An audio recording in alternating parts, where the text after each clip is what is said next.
Who was it?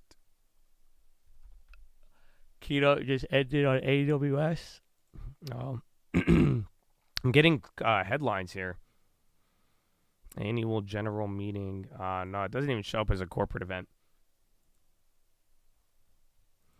Come on, Raul. Bro, I think Raul already, like, do you not, like, look at this stair step down after this little Timmy rally, then stair step working you down, data, even the bond auction, we're still kind of moving at the same pace. It's, like, wild.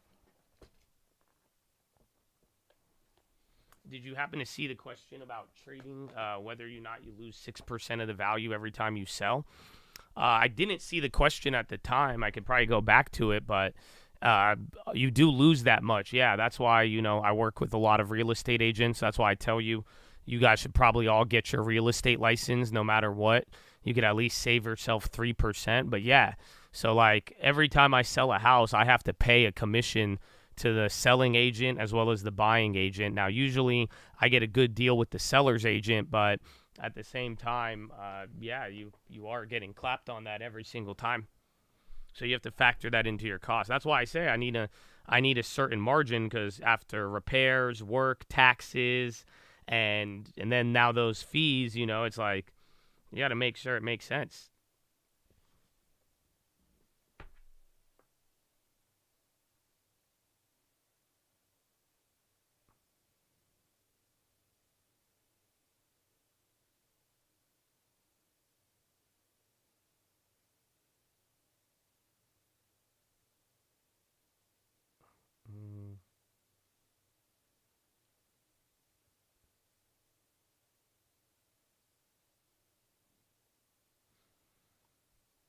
If it IPO'd, is it?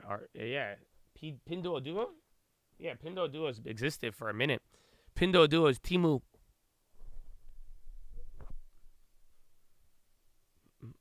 Watch it, the same situation is what happened yesterday. Yesterday, we just kind of went on and then got up.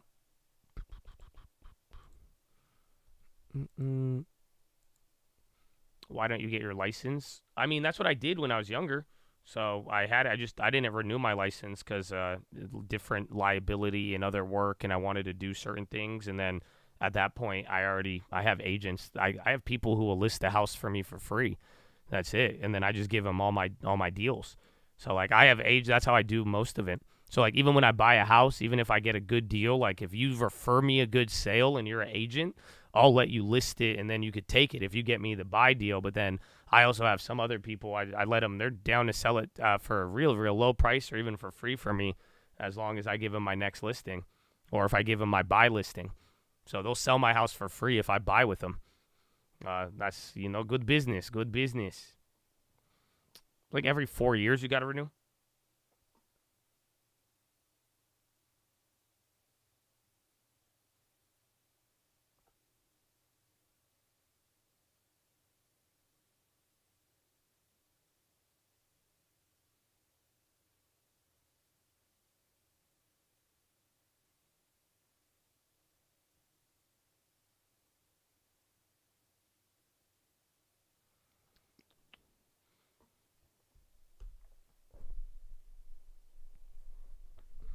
Rivian, that was earlier.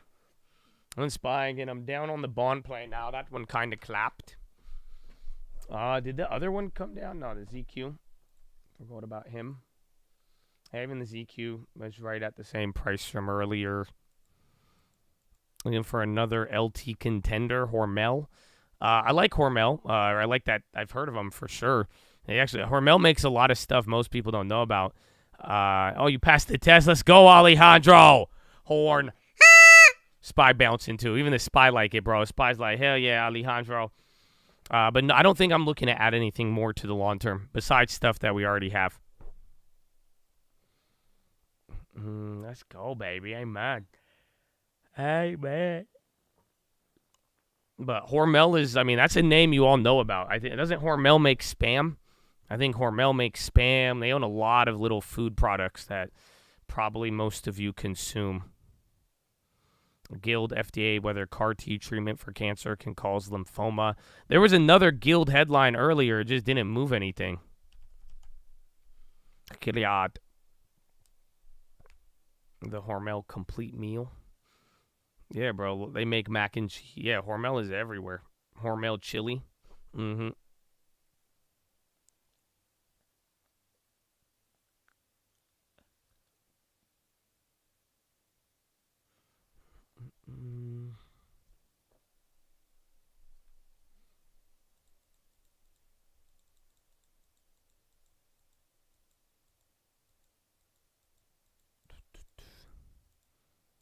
Jenny O is Hormel, yeah. So that's what I'm saying. They're there.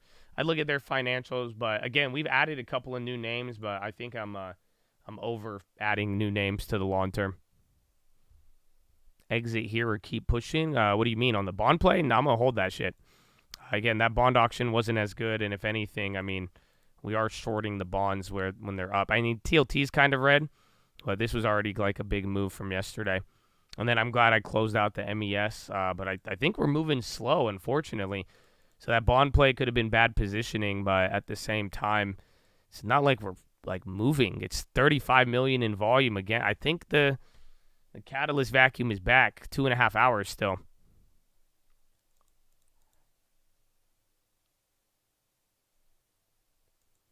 Oh, dude, I just tripped out. I thought my I thought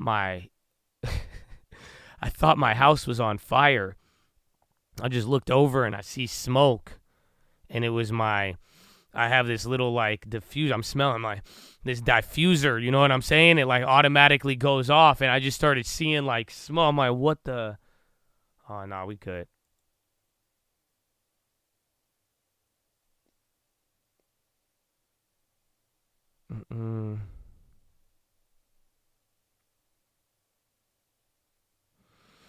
Josh, after sharing the news of your donation with my dad, he was overjoyed. My mom even got choked up on the phone. My dad, on behalf of the Ohio Department of Rehabilitation and Corrections, where he works, that hosted the tree, would like to send you a personal letter thanking you and expressing gratitude. Could you email me a P.O. box or something to send it to, unless you prefer the letter to be emailed?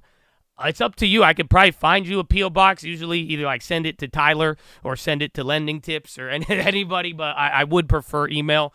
That'd be like the easiest way. But either way, man, like honestly, like tell your dad thank you, man, for real. Like it's not, like I said, bro, I'm glad to be a part, and I shout out to your pops, bro, for real. Like, anybody going about willing to do that and run it, it's it's one thing to order some things, but the people who really give that sacrifice, like every day and setting up this type of stuff to allow me to even be able to donate, like that's the real MVP, dog. You know what I'm saying? So thank you, man. God bless you. I appreciate it. Shout out to Chad, bro. And good work, man. I'm always proud of you too, JG. You have no idea, bro. Mr. NASA. He said from an Instagram ad. That's great. Stop it. Finger to the sky, baby. Finger to the sky. You know what I'm saying?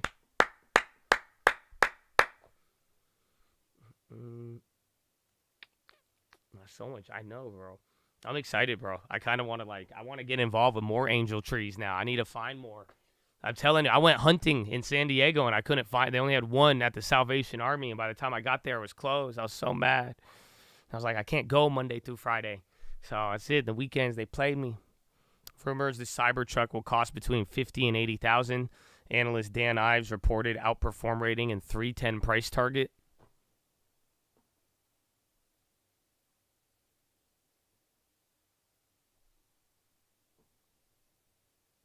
Dan Ives. Daniel Ives? Ives or Ivis?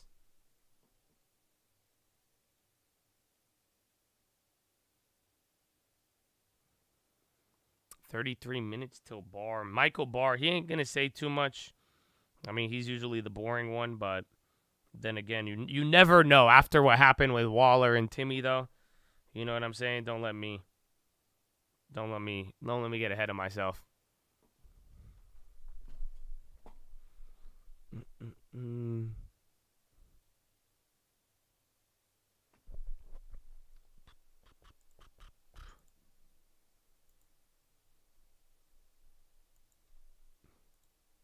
The real MVP is so 2016. Are you like trying to like impersonate like a mean girl? Because we were just talking about that, or is that like a serious comment? Either way, I'll accept it. But yeah, I don't know, man. I don't know.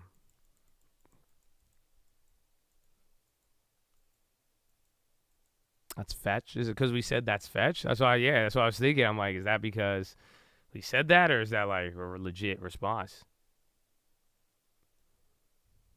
Well, I can see who isn't the real MVP. I saw the VIX pop. It's weird. I don't know why it was. Like, I think it was because of the bond auction, but that seemed like a massive pop, and then the way it came down out of nowhere, it's Are you buying Kim K's IPO? Maybe I should ask you that question said another way. Kanye West owns a portion of Skims. So are you going to support Kanye West? Hot dog. Oh. Interesting.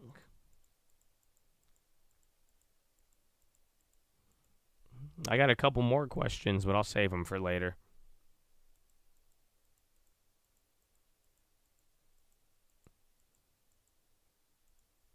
Skims are legit though. Like, bro, my girlfriend wears some Skims. She got me like a Skims shirt. I love it.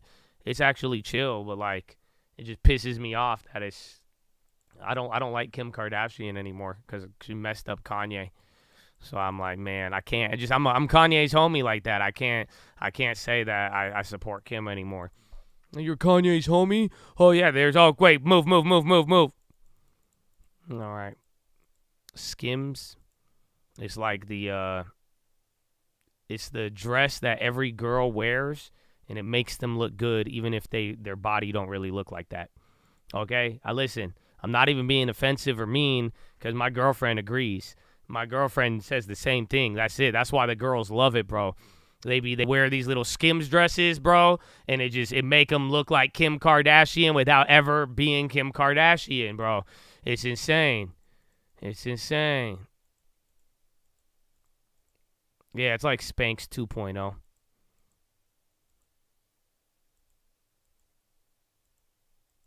Should call it scams. It really is though. You better watch out. You better watch out, man. Mm-hmm.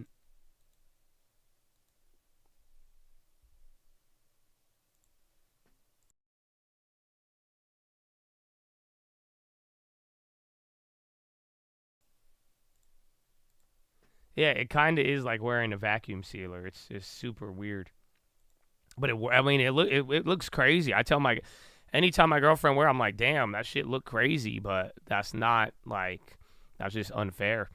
Because then if they don't make that for men, you know what I'm saying? Like if I put on a shirt and it made my biceps just look way bigger, bro, that'd be insane. If it made me bench 215, no, I can't. Okay. Mm-hmm.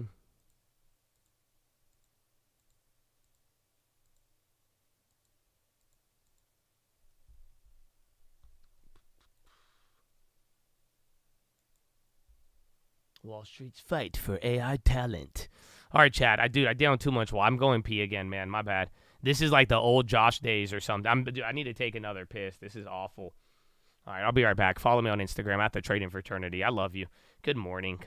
Good morning. Embrace with caution. There's one other area. We're talking about AI talent. I'm actually very interested in private credit talent because you have the chairman of UBS, formerly Morgan Stanley, warning that private credit is in a bubble. Private credit is where the money is right now. So is this a reaction to the private credit guys just taking all the banking talent, honestly? It's a reaction for the growth curve we've seen recently. This asset class has come from almost nowhere.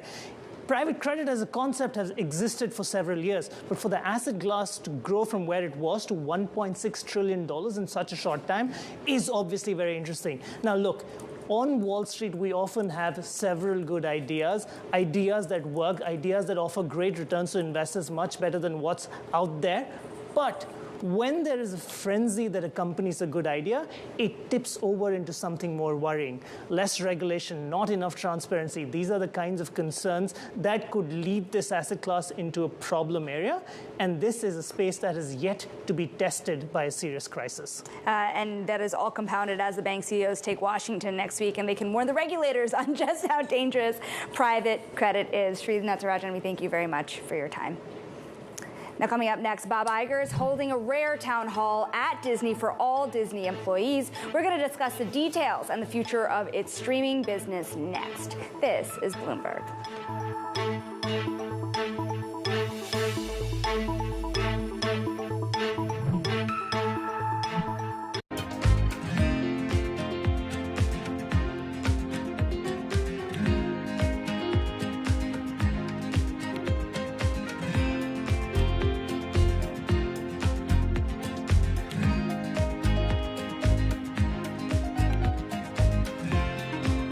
They hooking us up, bro. I love the music. I love it. I love it. I got a protein too, bro. That's it. So I'm sorry. We got more liquids. Sorry about it. Sorry about it.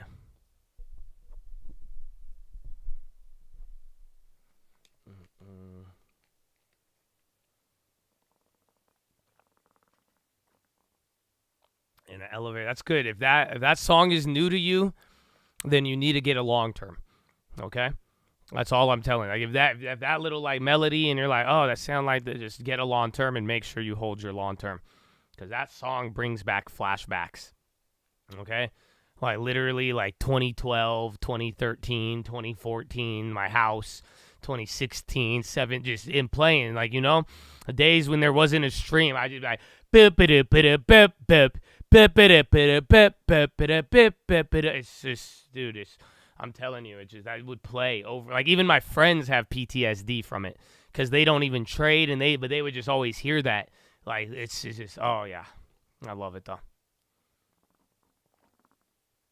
The bond auction was bad, but like I said, it was a little soft there. I thought it was pretty bad, but not bad enough. And then Tesla, still going up. That's in the bottom right. But for the most part, came in. There was less demand.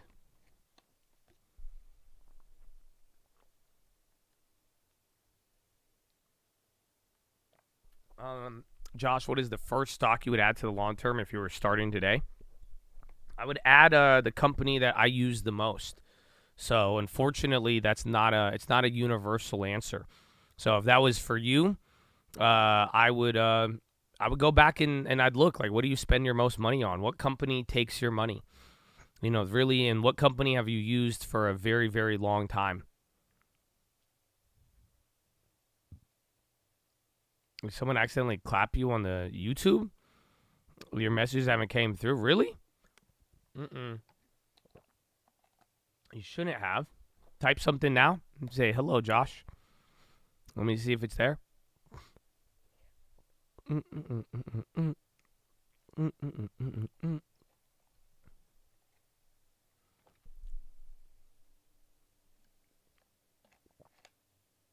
Nightbot. Dude, Nightbot's hilarious, bro.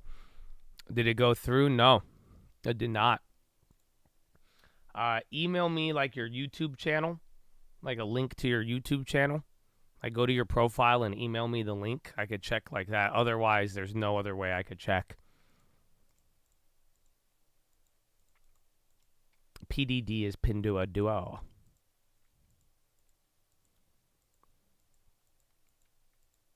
The websites that take your money are definitely not publicly listed. I doubt it, to be honest with you. So like, you don't drive a car, you don't put gas in it, you don't eat food, you don't take a shit, you don't brush your teeth, you don't shower.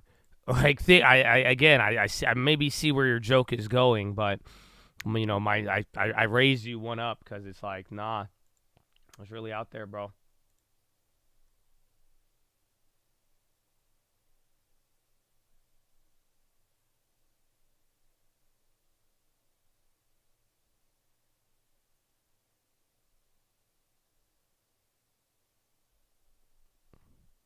Yeah, do you have a bank?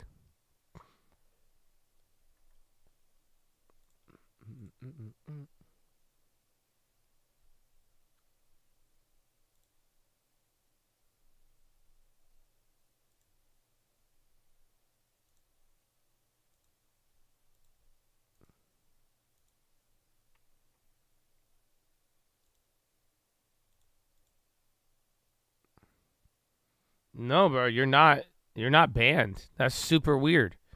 YouTube hate you. You're not even banned. So like, I could usually if I go to your profile, it'll say you're already hidden. But nah, man, that's whack. Why are they playing you like that? Boo. Maybe I'll ban you and then unban you. We'll see if that works.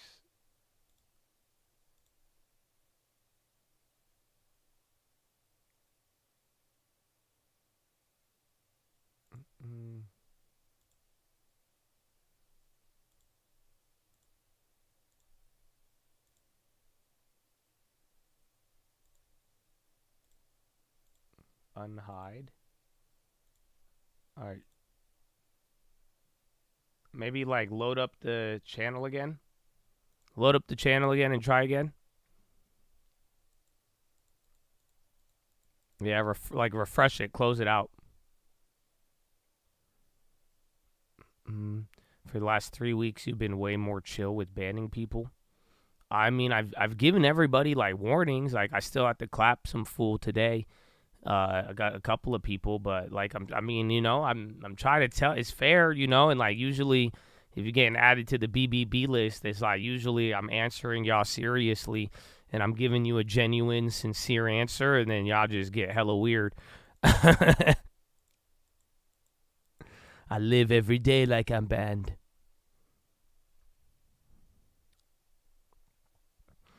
Unban Hunter Biden? No. I already told you. I gave you such a good warning, bro, ahead of it.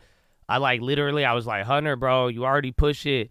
I told you so far in advance. I was like, yo, man, if you keep doing this, I will ban you. And then you just had no fucking care about it. So why, you know what I'm saying? Have some dignity and stop asking me to unban you. You know what I'm saying? Stand on business, bro. I gave you a shot.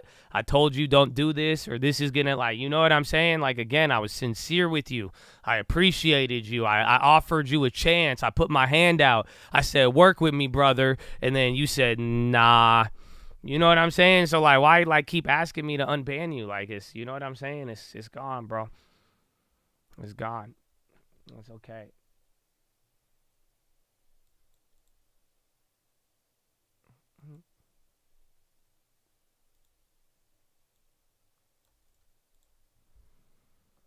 Did it work yet, Danny?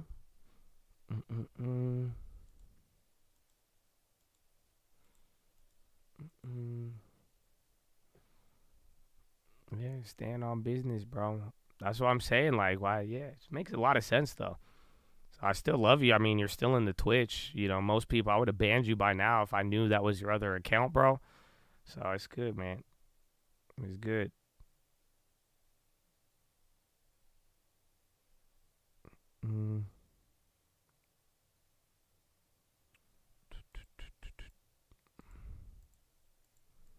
You got auto banned on Twitch. You said the word throat and got banned. Good. No regret. Y'all were hella rude. Y'all had me waking up an hour early to just get y'all fucking news when I could have slept in. How many of y'all have taken a sick day this year for work? Yeah, exactly. Shut up. And then I come in here and y'all that's the type of energy y'all on? Oh, good. I'm glad you got banned for that. Hell yeah. That's the one time a year Josh is going to ban the shit out of you. You know what I'm saying? All damn day. Where I said when Josh loses his voice and y'all being hella insensitive and annoying, that's the time Josh come out. So I back him up. I still back him up. I say, damn right, that was a good ass ban if that's the case. Mm-hmm.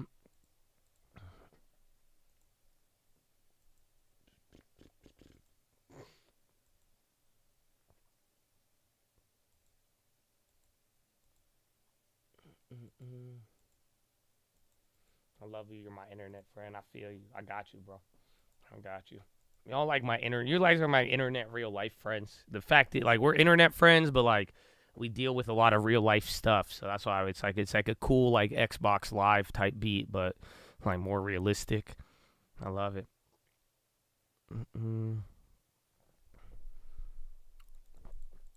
Oh yeah, we got to do push up. Well, actually, I got something better. Well, you should get up and do some push-ups.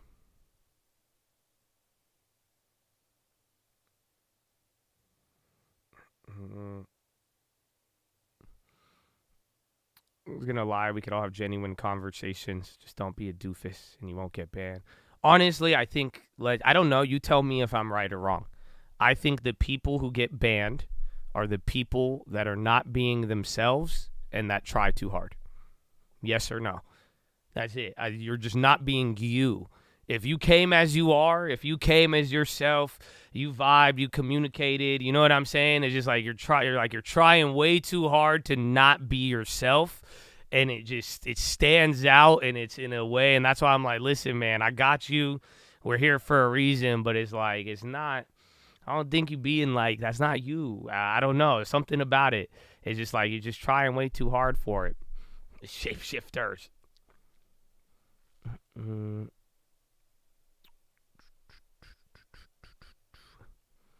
I think you're fair. Well, I try to be. I mean, sometimes I can be unfair. You know what I'm saying? But like, and that's why, like, again, certain days, certain stuff. But generally speaking, I try, and that's all I'd ever ask from you.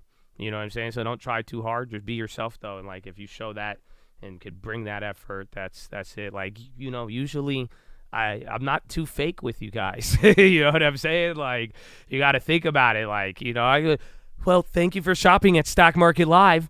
Okay, yeah, so it's, just, it is what it is.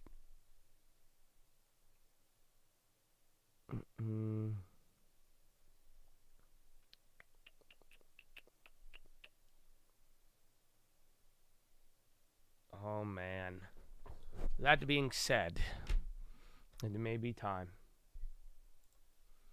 And then we didn't get Danny freed yet, huh? Danny, tomorrow, if it don't work, you got to let me know in the Twitch when you're here. I might have another solution. Just if it don't work by tomorrow.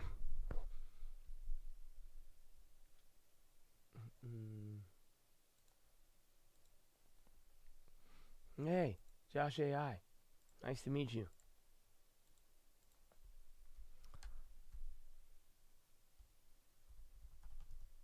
You're very lenient. Everyone gets at least one strike, and now public shaming. Yeah, I've never done public shaming. I'm not really a fan of it, but I don't know if it's motivating enough. I haven't, fully public shamed yet, but I have the list now, so I feel you. It wasn't a pocket ban? No, he's just getting clapped. Like, literally, he's not even banned on the channel, and it won't show up. You've been trying since Thanksgiving? All right, well, hold on. If you've been trying since then, let me see if this will work. 'Cause that's crazy, bro.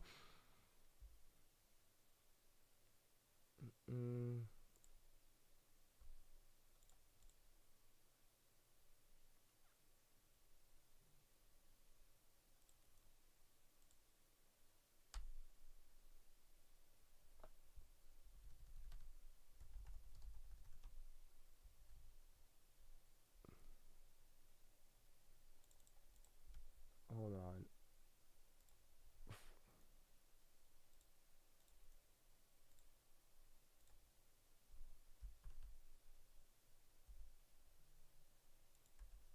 Bro, did you ban me?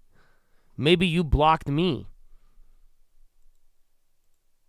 Let's see if that works. Because I'm like, bro, I'm trying to even add you as a moderator so that it just loads your shit up. Oh, wait, yeah, now try. You may have banned me, bro. The plot thickens.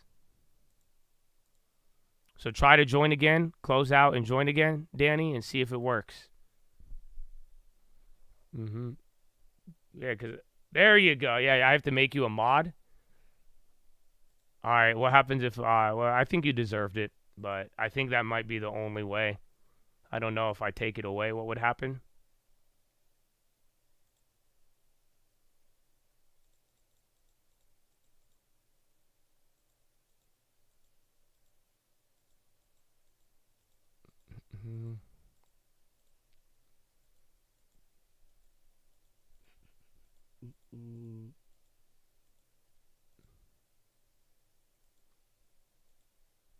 You got one set, try and take away, see if it works. All right, let's see if it works now. And then spy at VWAP. Keep typing.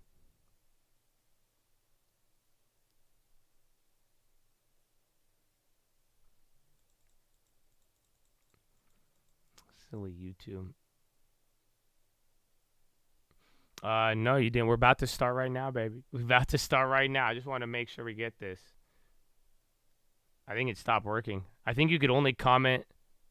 Yeah, you have to be a moderator to comment. That's fucked up, dude. All right, here, I'm going to add you as a moderator again. Now try. That's crazy, dude. What the hell? Now try. I just made you mod again. Dude, I hate YouTube. Why did they do this?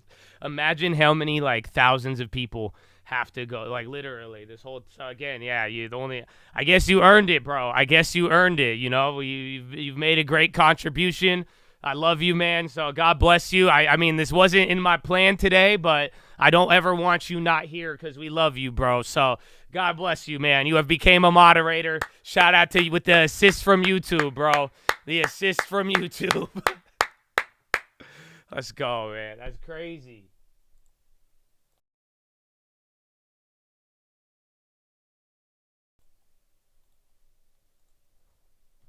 Yeah, I think he earned it. Amen. You know, he wanted to give him a little bit more time, see if he went too crazy, but, you know, YouTube said it's time, man. You got the glitch mod status. I mean, also some crazy-ass news, though. I'll be sleeping on Danny. That's why I'm saying very, very good news contribution all the damn time. Yeah, he knows his shit, baby. You gotta love it. Gotta love it. But now...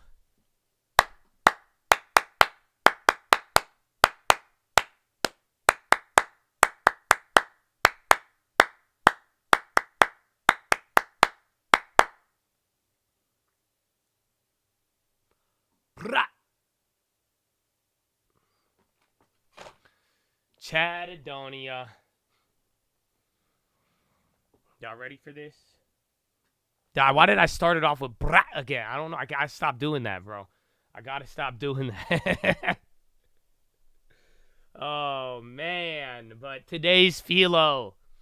I have a lot to share with you, but it's not, I was reading and I was thinking, and this one, man, I don't want to, there's only one part I want to highlight to you.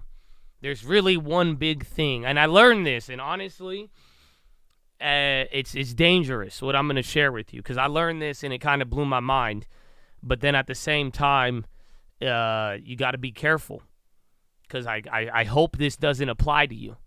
And why do I say that? Because my fear is that it may apply to me. Yes, again, the mirror, my friend. I love the mirror, man. The mirror's great. But this one, oh man, I learned something new today, or I guess a couple of days ago. Are you ready for it? I don't know if you want to hear it right now. I learned something very, very important, and I learned that there is something worse than being a fool.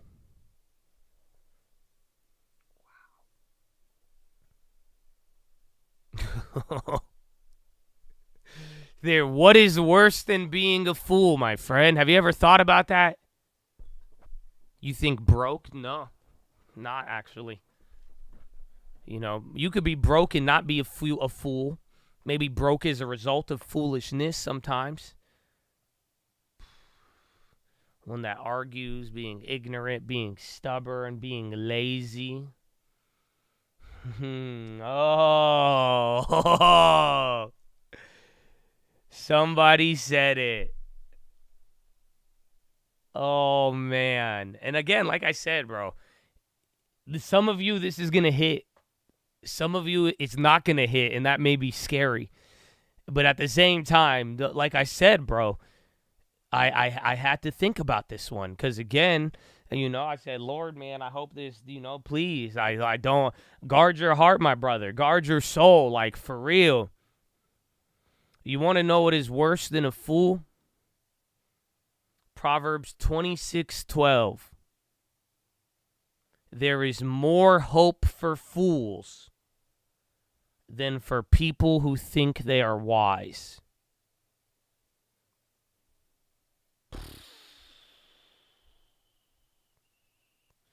I'm going to let that sit for a second. There is more hope for fools than for people who think they are wise. Yeah, it hit, bro. It's crazy. And that's good. If it don't hit, bro, that's even worse. You know what I'm saying?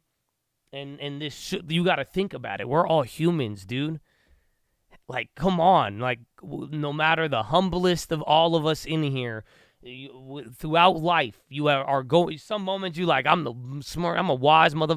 Well, I'm wise on. You know what I'm saying? Like, this is natural. So, all I noticed was the distinction. That there's two groups in that sentence. There is fools, and then people who think they are wise. There's a difference between the two, but one is worse. So that's not your full PHILO, because that's the crazy part. Is like I don't think I could, because like I don't know. This one might cut a little deeper, because I don't know if y'all read Proverbs 26 yet. You should have by now. But my goodness, this thing just goes in. So I figured, I want to share with you the one that really stuck out to me. But I'm reading you all of it. So Chattadonia, Proverbs 26.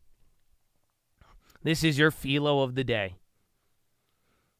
Honor is no more associated with fools than the snow with summer or rain with harvest. Like a fluttering sparrow or a darting swallow, an undeserved curse will not land on an unintended victim. Guide a horse with a whip, a donkey with a bridle, and a fool with a rod to his back. Don't answer the foolish arguments of fools, or you will become as foolish as they are. Be sure to answer the foolish argument of fools, or they will become wise in their own estimation. That one kind of confused me, because it said don't answer the foolish argument, then it says be sure to answer the foolish argument. That's something you can look into for sure. Trusting a fool to convey a message is like cutting off one's feet or drinking poison. A proverb in the mouth of a fool is as useless as a paralyzed leg. Honoring a fool is as foolish as tying a stone to a slingshot. A proverb in the mouth of a fool is like a thorny branch brandished by a drunk. An employer who hires a fool or a bystander is like an archer who shoots at random. As a dog returns to its vomit, so a fool repeats his foolishness. There is more hope for fools than for people who think they are wise. That's why, imagine it rips into all of that, and then it tops it off by saying it's even worse. Oh, that was like, damn. The lazy person claims there's a lion on the road. Yes, I'm sure there's a lion out there. As the door swings back and forth on its hinges, so the lazy person turns over in bed. Lazy people take food in their hand, but don't even lift it to their mouth. Lazy people consider themselves smarter than 7 wise counselors. Interfering in someone else's argument is as foolish as yanking on a dog's ears. Just as damaging as a madman shooting a deadly weapon is someone who lies to a friend and then says, I was only joking.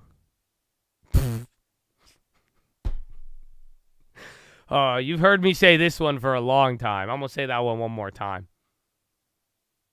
Again, imagine homeboy knew this 2,000 years ago. You know what I'm saying? I call some of you out on it all the time. You know what I'm saying? I've always told y'all, and then you're like, I love you, Josh. I'm like, no, you don't. I promise you don't. I promise. Because, bro, in Bible times, they even this is what they were doing. Isn't that crazy to think about? Like, you think you slick. Imagine you just be saying literally just as damaging as a madman shooting a deadly weapon is someone who lies to a friend and then says, I was only joking. Dog, imagine. We think we're slick. We do that nowadays. You think that's like trolling, right? You just think you give it a modern word.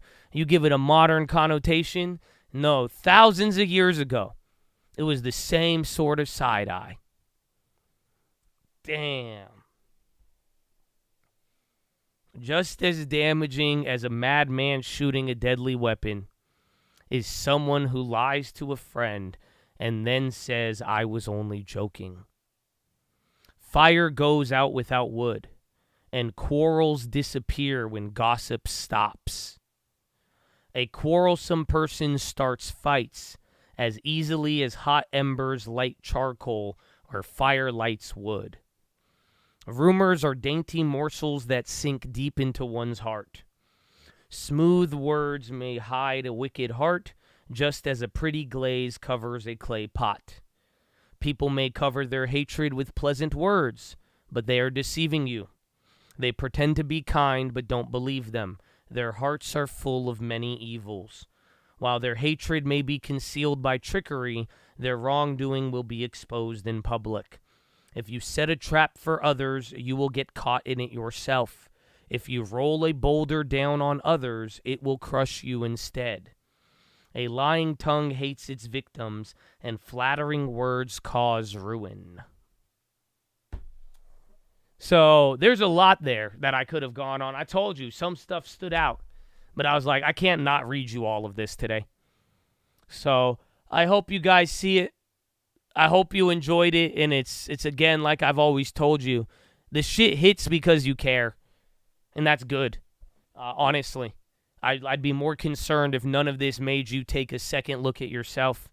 But don't underestimate it, or don't let this preach negativity on you. And what I mean by that is it's not condemning you. It is giving you a guidepost. It is giving you something that, literally, I got people, how do I know if I'm foolish? Well, what are you doing? You know what I'm saying? Like, for real. Like, what are you doing? Do you always think you're wise, and then you're asking me if you think you're, like, come on. Are you always trolling people, and then you're like, oh, am I wise? Like, how do I know I'm wise? Like, dude, are you literally saying I don't want to go outside? There's a lion outside that's going to kill me. It's so, if I do, and then not working on what you have? You see what I'm saying? And it's not there to make you feel bad. It's not there to say, you fool. You will always be a fool. You have not. No, that's not what it is, bro. It's not what it is. But it's literally a guidepost. It's honestly, it's in writing. It's just something to compare it against. That's why, like, guess what? I could be foolish. I have been foolish. I am a fool still to this day. You know why? Because I'll repeat the same mistake sometimes. And that's a reminder to tell you not to do it. But, like, hopefully you guys understand, what I'm saying with all of it. And the interesting part, you notice, it talks about foolish, being a fool, and being lazy. I hope you didn't overlook that. I hope you did not overlook how he goes for the Proverbs of fools, then it goes into Proverbs of laziness, and then it goes into Proverbs of how you treat people, yes or no? Literally, you fool, don't be a fool, better than this than a fool, the lazy person. If you do this to people, you set them up, it's going to be like this. You're doing this to people, then it's going to lead to that. It's foolish. So I think laziness and foolishness go hand in hand, but again, let me ask you this. Are you being lazy in how you treat people? Yikes. Well, I say yikes because this is something I had to figure out not too long ago.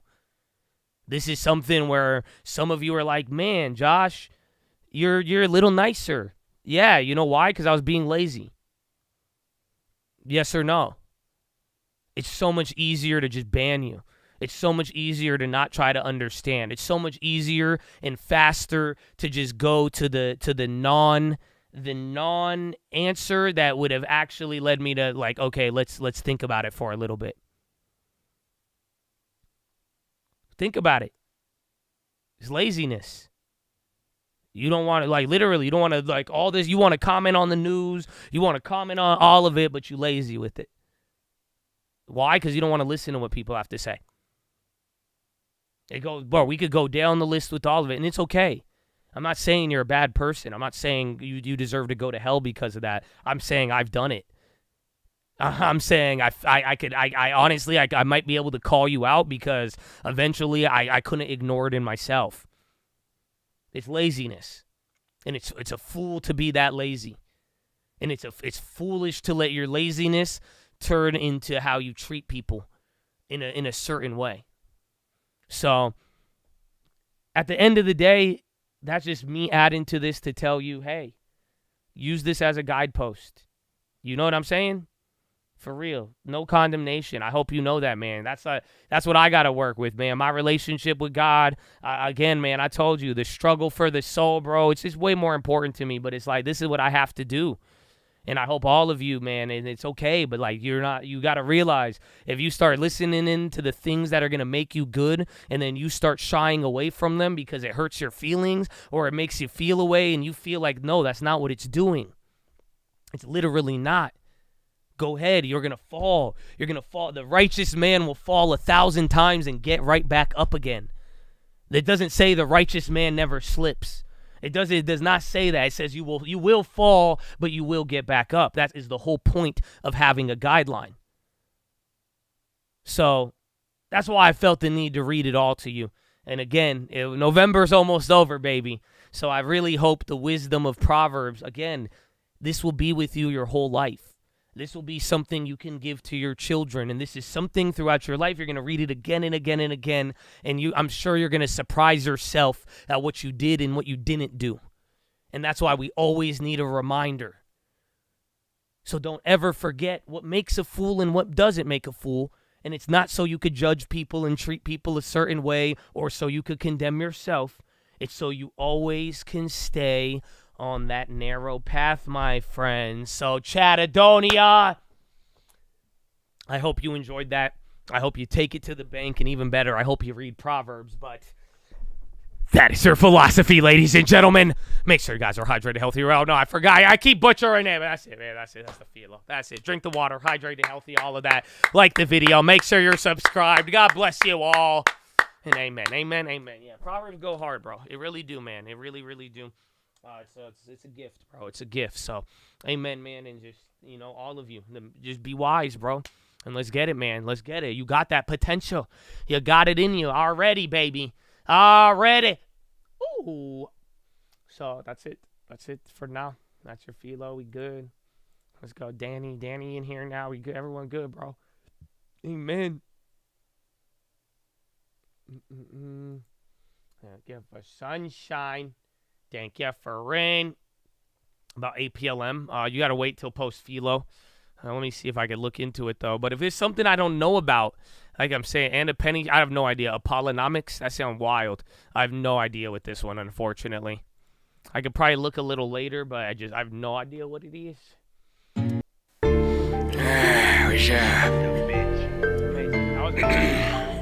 That one's supposed to come on. I kind of need to. I'll wait. Bro, I went pee, and then I was like, maybe I need to poop, but I didn't poop, so I didn't know. But then, like, the PHILO, like, so I don't know, man. I don't know.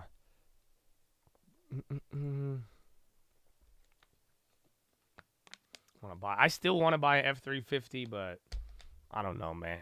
I don't know. That song is all cap. that song is just 100% made up.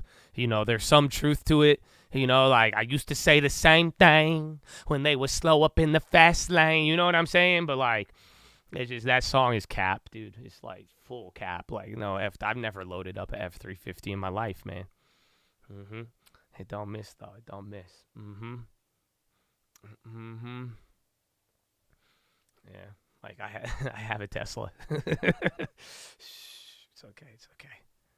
okay. Yeah, the 405 line, that one's true. That one's true as hell, man.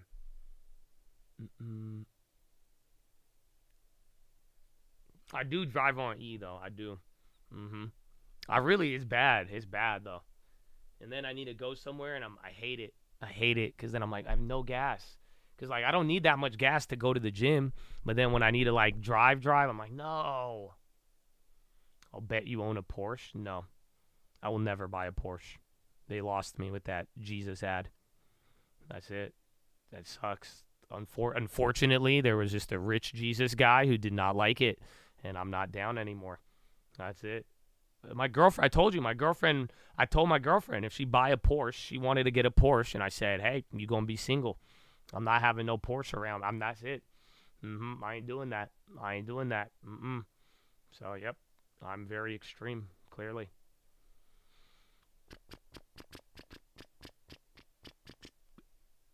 What did Porsche do? That's between them and the Lord. Bible version, King James. I use the Bible app. I think it's called the U version or something like that. You wanted one, didn't fit. That's kind of dope. You know what I'm saying? That means you probably were like good at basketball and other things. Yeah, let's just delete a famous religious statue in the back. Yeah, it made no sense. That's what I'm saying. So I was like, nah, y'all crazy. Like, it's not like I'm assuming all of the other car companies are like, you know, God-fearing individuals, but at least they don't go out of their way, bro.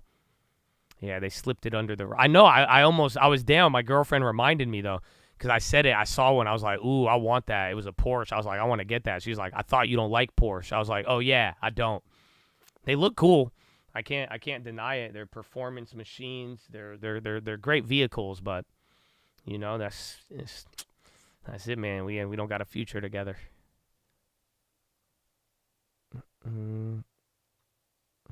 I think God likes money. You should read Proverbs and the rest of the Bible. I mean, Bible says that money is a tool. The Bible talks so much about money, it's actually kind of crazy. But then again, if that's your priority, you're clapped.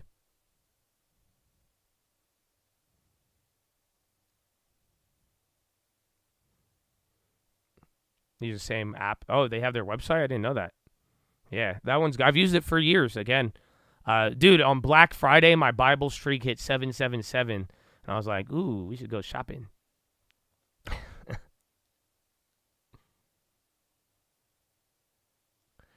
Nah, they're nice. They're nice inside and out. The engines, it's a good car. I can't deny it, bro. Porsche is a really cool car. But I'm just, you know, I can't do it.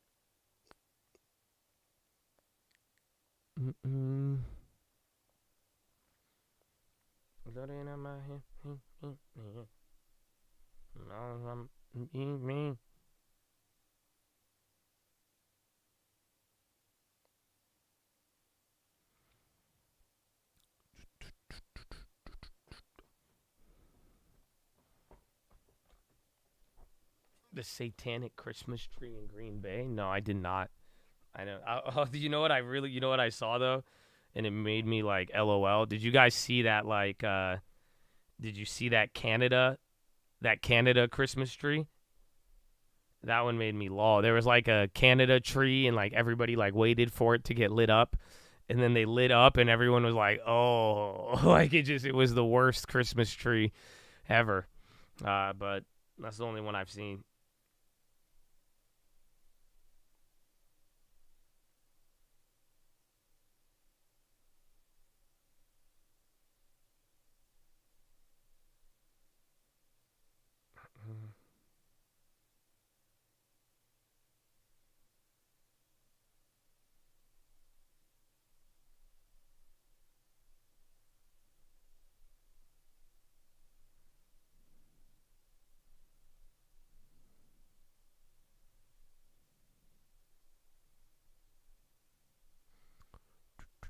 That was the Eaton Center. Yeah. It was the Eaton Center. I think that's what it was. Bro, did you see the video? I think if you look it up, dude, it's so funny. It's so funny, bro. It's like it was such a whack tree, and then everybody was like waiting for a while, and then like apparently like hours in the cold or something, or a little bit in the cold, maybe not hours, but and then it just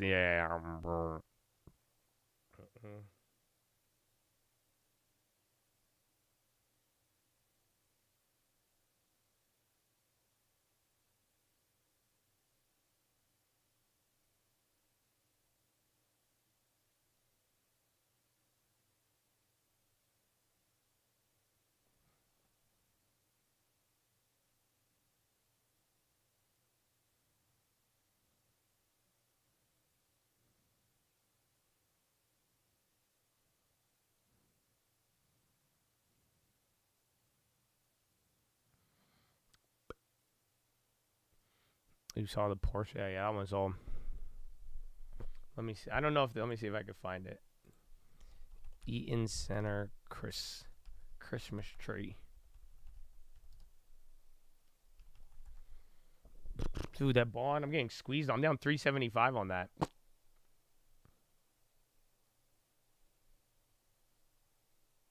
Oh, no, it wasn't that one. No. It wasn't the Eaton Center. It was somewhere else. No, the Eaton Center looked nice. There was another one. It's Alton Town.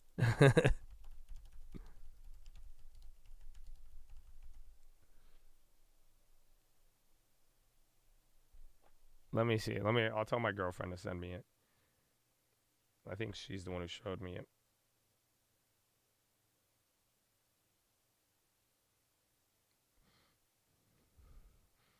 Disney just hit 2. Again, didn't they say they're doing a town hall? And they said something else. There's another, like Bob Iger said they want to sell assets, turn it to a modern company. I don't think they like those comments, yeah. I mean, at the end of the day, I mean, Bob Iger, it's like he kind of like outlined one set of plans, and now there's like, it's like he's going another route in a weird way. Like, remember, when he first came on almost a year ago, we were expecting dividends and a lot of things, and then he's like, well, we're going to invest in parks now. And then the movies keep sucking. I don't know if they could fire Kathleen Kennedy or not, but again, they just went back-to-back like bombs in the box office. Again, Marvel and then the movie like Wish, I think is what it's called. Marvel and Wish both were kind of clapped.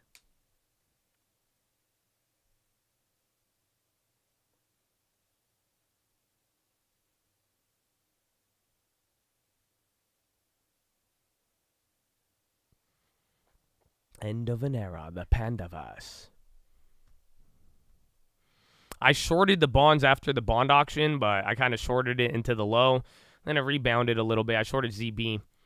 But I'm going to hold that for a little bit. I don't think it's... Because, again, I sold out of my bonds around this price from the long. This is like the breakout point. But every day, though, there's at least... Even before the bonds rip, they do come down. So we'll see.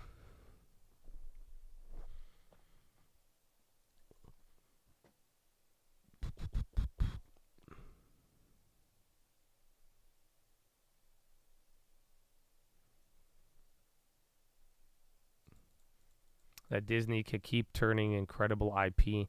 Well, it's new shit. You know what I'm saying? Like, it's not like they're destroying the old IP. Some of them they have, but it's just like they're not. I thought Wish could have been good too. When I saw the trailer for Wish, I thought it was gonna be. I didn't think it was gonna be that woke, and then all of the reviews were like, it's wokeness.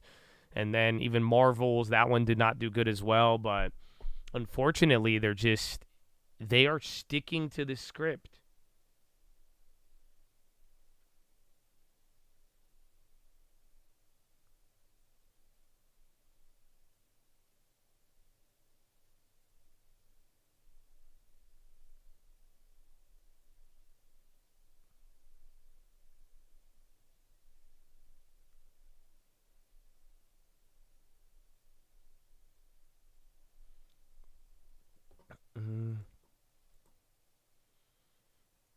Didn't they just pull back Snow White? That's why that one was IP related. But like Wish was supposed to be an original. Like it was, and again, I thought Wish could have been good. I was like, again, makers of Frozen, they had like it had a lot of good things going for it, but unfortunately, it just didn't hit.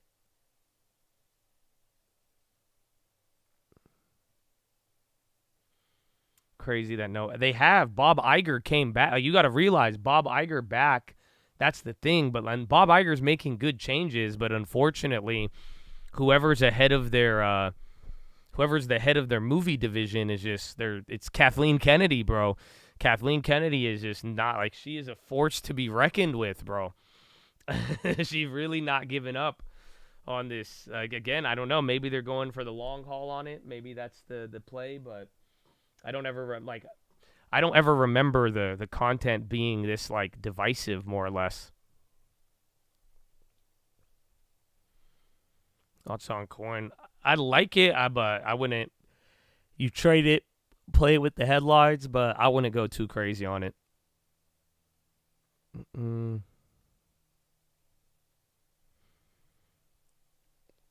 Disney wants to be activist. I don't think so. I don't like that's the thing. Like if you see Bob Iger and all of it, like it's pretty I don't think that was the route, but then again, like it was a couple of years where they went crazy. Bob Iger was in charge when they started streaming and lost money. Was he? I think he got in it like initially, but I don't think he I don't think that's where his legacy remains. His legacy is the other like 10, 15 years prior.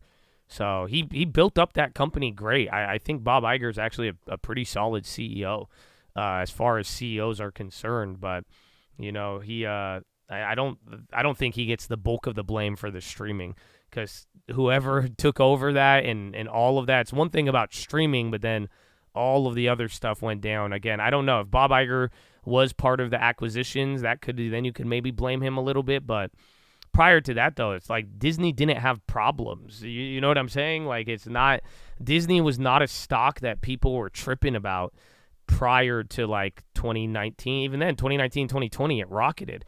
But like Disney wasn't really a name that people were worried about, if that makes any sense.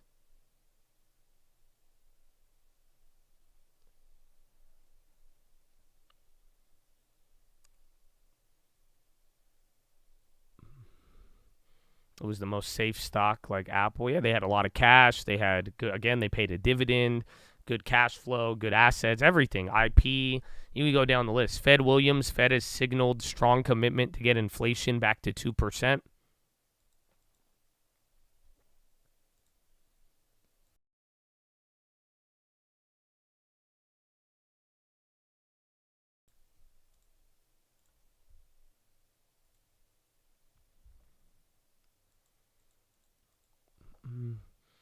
Illumination Studios has made better children's movies.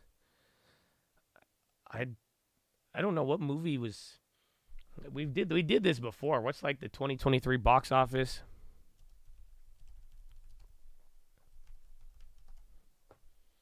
Barbie was the best, then Super Mario. Damn, Guardians of the Galaxy still number 4. So, and then Little Mermaid was number 6? Fuck out of here. No way. Ant-Man. Yeah, that's crazy. So I like added, and then Taylor Swift at number 11. No, that's oh shit. I closed everything. Please hold.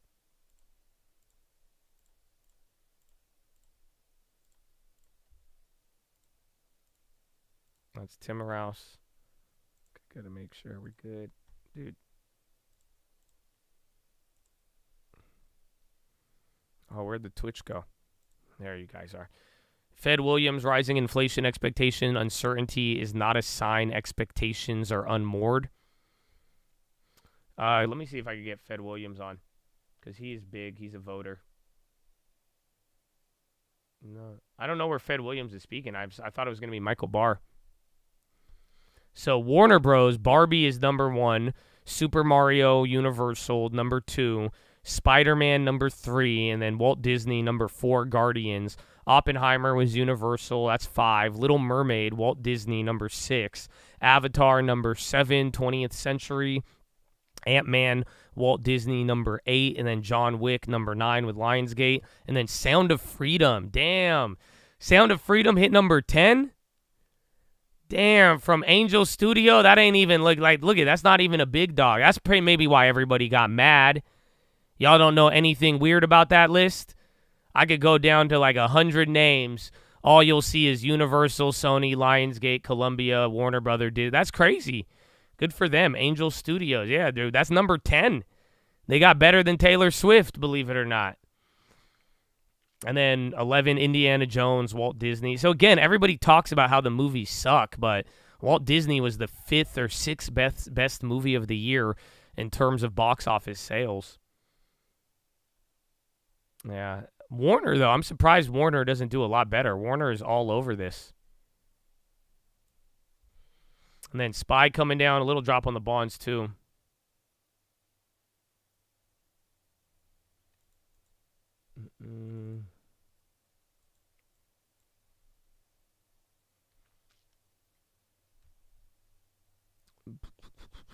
It blows you away. They snuck Sound of Freedom into this. Absolute garbage. What do you mean? Like how nobody talks about it, or are you mad Sound of Freedom made number 10? So like your top 10 movies of this year, unless somebody breaks it, Sound of Freedom will be the 10th most popular movie of 2023.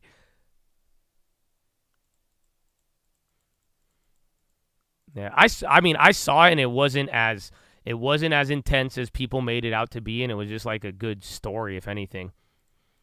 On that long ass SVU episode, that's a pretty funny criticism to compare it to a SVU episode. I liked it. I didn't think it was that bad, but that is kind of funny. If you tell me it is a long SVU episode, I could kind of see that. But it was good. I was like, what's gonna happen next? But I thought it was gonna be intense. I thought it was gonna be like a huge expose. I thought it was gonna be like intense, and it was just like a story of saving 2 kids and like all the other kids, and it's based off of that one guy. But that's funny. I like Super Mario Bros. Super Mario Bros. Wasn't bad.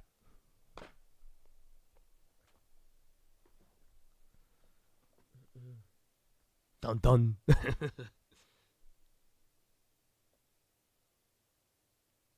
that's crazy, man. But I don't know, man. All the shit we've talked about Disney, though, they got what, 3? They got 3 of the top 10. So 30%, and then, again, the rest is split between everyone else. Like, nobody, I don't know, Warner only has 1 top 10. Universal has 2 top 10s. Lionsgate has 1, and then 20th Century, they got 1. Yeah, so it's all split up. Like, Disney still owns 30% of the box office, which doesn't make sense considering how everybody hates them.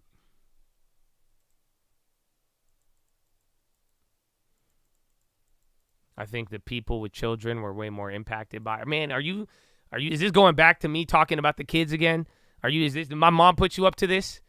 And you're like, well, Josh, you don't have kids. I don't think you could understand. I said I like Sound of Freedom. I liked it. It was a good movie.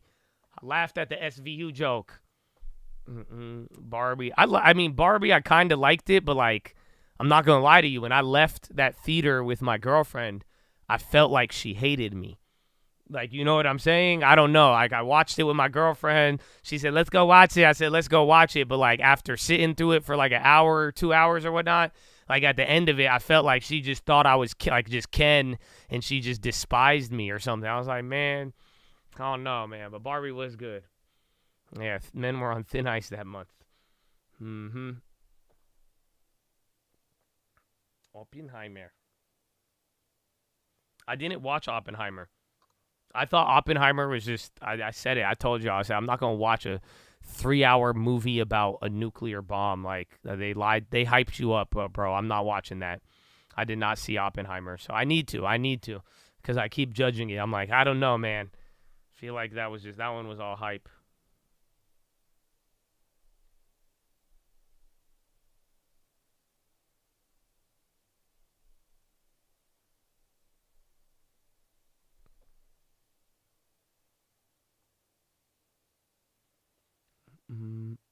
You know, the story, yeah. They make it off IP recognition more than quality. I feel, I mean, eventually they come out with a good movie and people like it, but then again, I mean, I don't know. I think the box office numbers, like, it highlights the weird irony of the world right now. Literally, everybody says the economy's doing good. Everybody complains, says it's doing awful. Things look awful. Everyone's still buying everything. You know, they report the surveys. They hate it.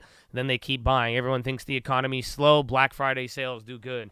Everybody says they hate Disney movies. Somehow, they're still some of the most popular movies. It's just like, it's a very weird dynamic. I think how we get information nowadays is pretty wild.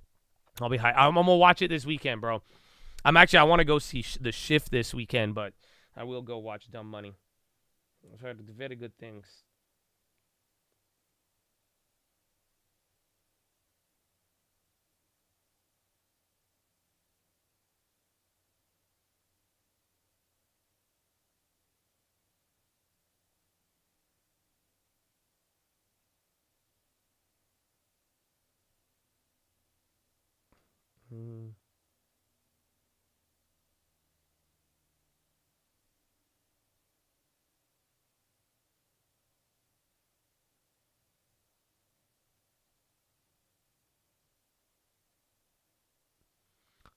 Do you think everyone hates? Dude, no, everybody hates Disney. It's not even just in here, bro. It's literally becoming like a social trend to hate Disney. I'm not even kidding. It's not like, this is no cap, as I love Disney stock, but like, nah, the tide is turned. The public perception of Disney is so poor right now. But then again, I mean, they're still pulling in $1 billion on the box office, which is mind-blowing.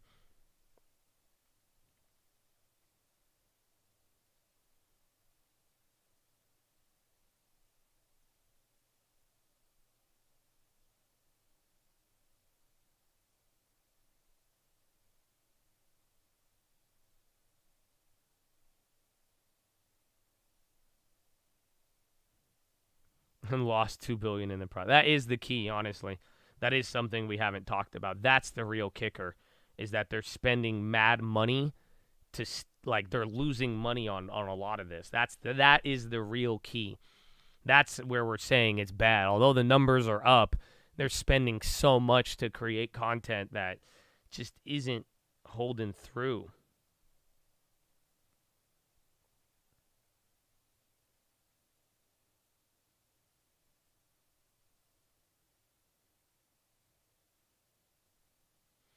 Disney adults are mad sus. I feel. Being top 10 doesn't mean shit. Well, it does for the sense of like I'm saying, you know, people say they hate Disney, they say it sucks, but it's like, okay, then why are people going to see it? You know, but the fact is they're just not, you know, people are watching it, but how much they're pouring into these films and then bringing, even if it's the top 3, top 10, whatever, it's not producing a return on that investment. Where, again, go look at companies like Netflix. Netflix burning money out the ass, but then their content, it's making them money. You know, Netflix isn't spending nearly, like, I think Netflix can make probably 10 shows or 10 movies, maybe 10 shows or 5 movies with the same budget as one of these Disney movies. And then Netflix is making 5-10 times more off of it. Because, again, the way they're monetizing their content, they're having their library, but it's just like, it's not running the same way as Disney would have. And then High Ticker's running, Meta's on the high once again. So we have been talking Disney there, that guild from earlier. Yeah, Meta, remember Meta was going down, and then Tesla, I think they're up like, what, 3-4% now? Meta's kind of killing it. Netflix best interface. I mean, in Netflix, just again, like, they make money. They just make money on what they... Netflix is cheap, bro. You have no idea. Like, I used to get mad at how much they spent, but, like, you see how they, like, turn it over and everything. I mean, it's actually pretty decent.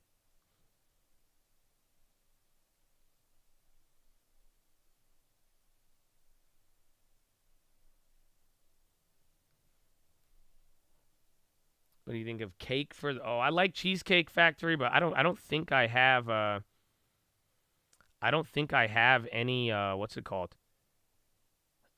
I don't think I have any restaurants for the long term.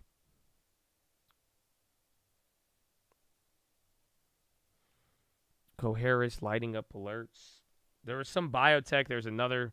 Somebody did a deal with like Sanofi, I think, today, or a licensing with Roche or Bayer.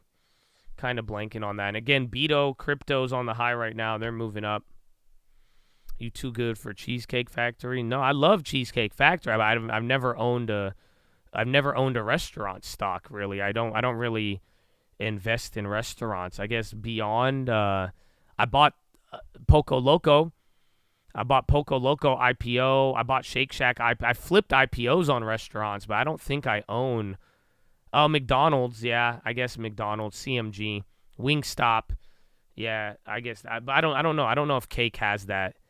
Like, I could get behind the McDonald's, like the fast food ones, but like Cheesecake Factory is expensive, bro. You don't like Darden? I like them, but I've never purchased them. No.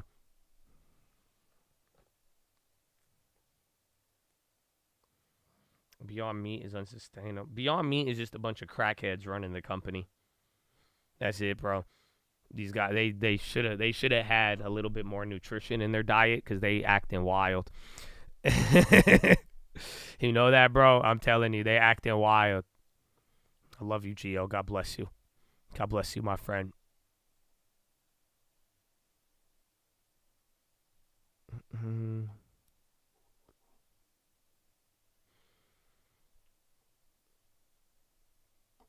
Nah, bro, they're crazy. Most of you make more money than Beyond Meat. Like, seriously, bro, if you got a W-2 job right now and you making like $1,000 a month, bro, you are doing way better than Beyond Meat. I'm telling you, they're crazy. They're like actually like funny.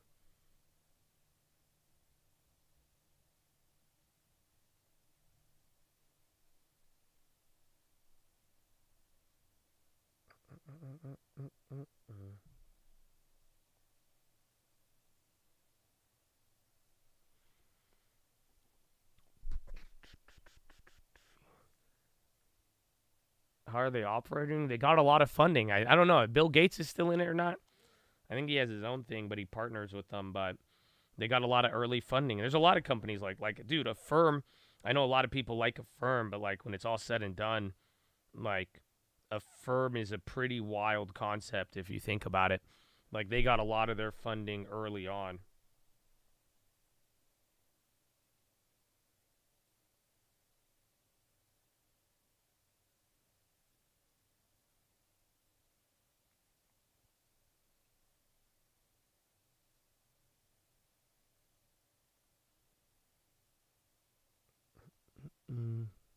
I did not sell the ARC play. We are actually right below 1,000% on that right now.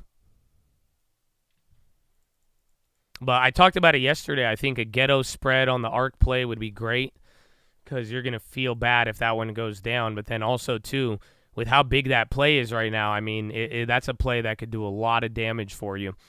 What the fuck? Who bought 50,000 of these? What? Am I tripping? This is a butterfly. So I think it's going to end at 49.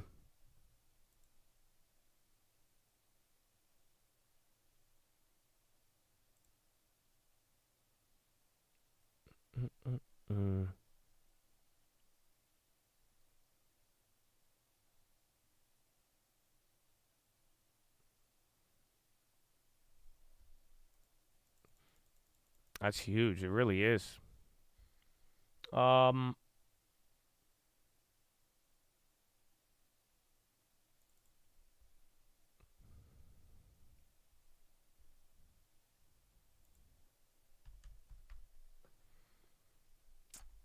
Decembers. We're already in it. We bought our plays for 30 cents. I front ran the fuck out of this one. We gave you guys this one so early. I'm mad I didn't buy more. If anything, I'm sure we all are. That one was a fire-ass play.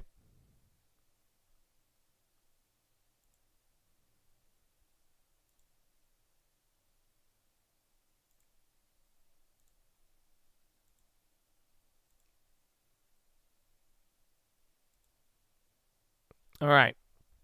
I ghetto spreaded it. So I just sold a 50 at 128. We're in the 4. So we bought these contracts for 30 cents. That was me right here. Nice to meet you. So I just ghetto spreaded it.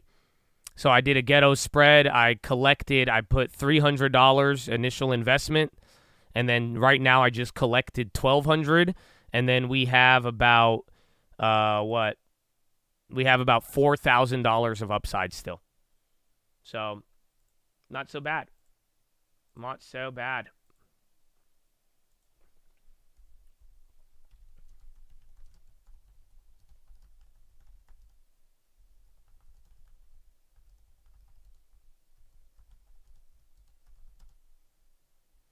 Minus 10.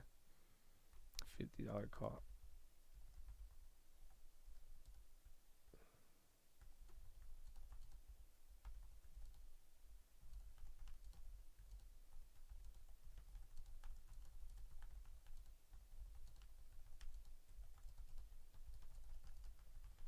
I've been about to cut 2019. Hey, man.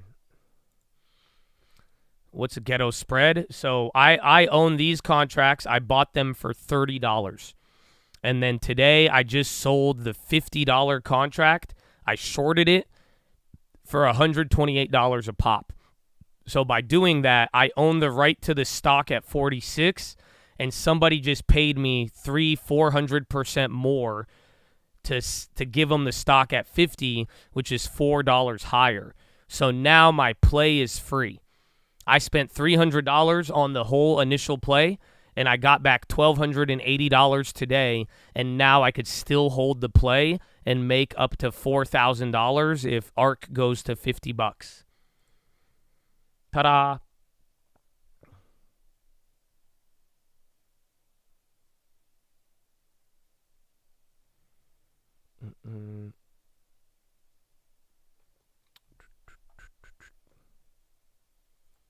Not bad at all. I like it. I was talking about this literally on the watch list yesterday, so I'm glad we let it run up a little bit more. I have a video on it. Again, this is what I've been doing this forever. We call it the ghetto spread. It's like legging into a debit spread, but we've done this for a minute. It goes a long, long way.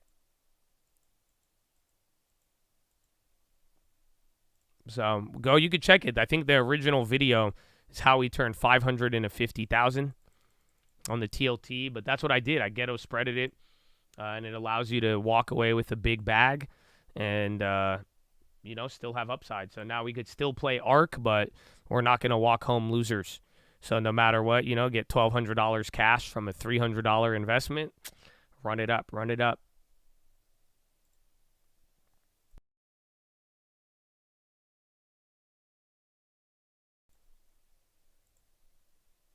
Yeah, oil or natural gas getting clapped.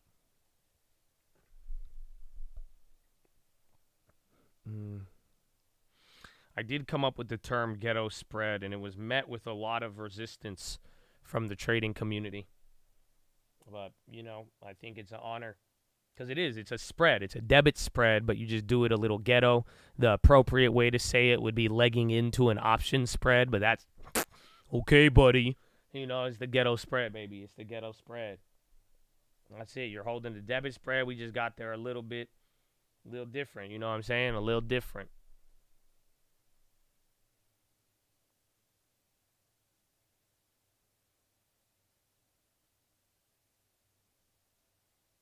The best case scenario, stock goes up to $50, and then we make $4,000 plus the $1,200. We'd walk away with $5,000. Worst case scenario would be it goes to $60, and then we don't get to make as much money because we agreed to sell it at $50. So anything above $50, we don't make money. And then even if the stock goes to zero tomorrow, we walked away with 400%. Search the trading fraternity on YouTube. It's one of my top videos. It's like how I turned $500 into 50,000. It was going over the TLT play, and then I explained the ghetto spread.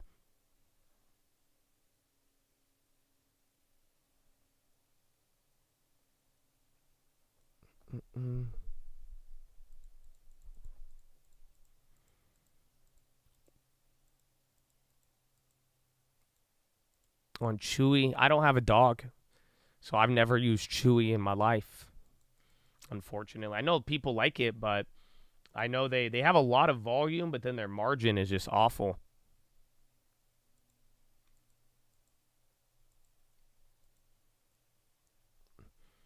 Oh, you got the ghetto spread video? Oh, shit. Scared the shit out of me, bro. You can even see that it's old. Do I sound like a child in that video? I don't even know. I got to double check, but either way.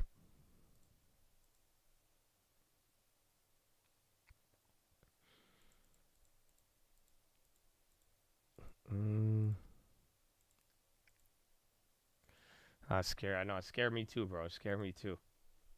Ah! My voice sounds deeper. Oh, that's good. That's good. I haven't checked. Coin is crazy, bro. Like I said, I think if coin gets to the 150s, bro, coin starts to get like really nutty. Because then, like, I think above 150, it's going to start magneting up to the extreme Coinbase highs. So it's going to get weird.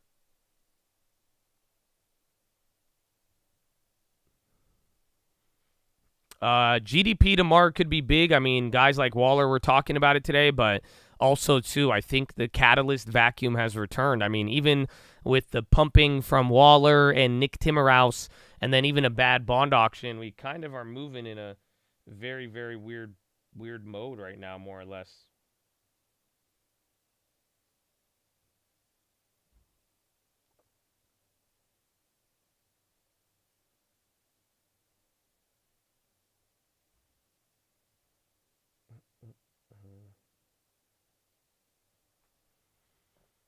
Your voice sound. I need to do it. I have the other mic. You guys want to try it now? Let me try it now. Let me go get it. I'm gonna get the old mic and I'm gonna plug it in. I want to see how it sounds. Give me a second. I need to go pee too, you know. So follow me on Instagram at the Trading Fraternity. I love you. God bless you. I'll see you in a little bit.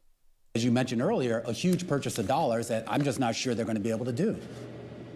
That's going to be very difficult. And you're absolutely right, Romain, that there are smaller economies that have either de facto or de jure dollarized. There are many in the Latin American region as well, at least a couple, including Ecuador. So this is at one level a desperate measure by a desperate government to try to revive an ailing economy and bring down inflation. But for an economy the size of Argentina to attempt this would certainly be an enormous challenge. And right now, the difficulty is that the Argentinian central bank does not have any dollars to play with, either to pay off its external debts or to facilitate a shift towards dollarization.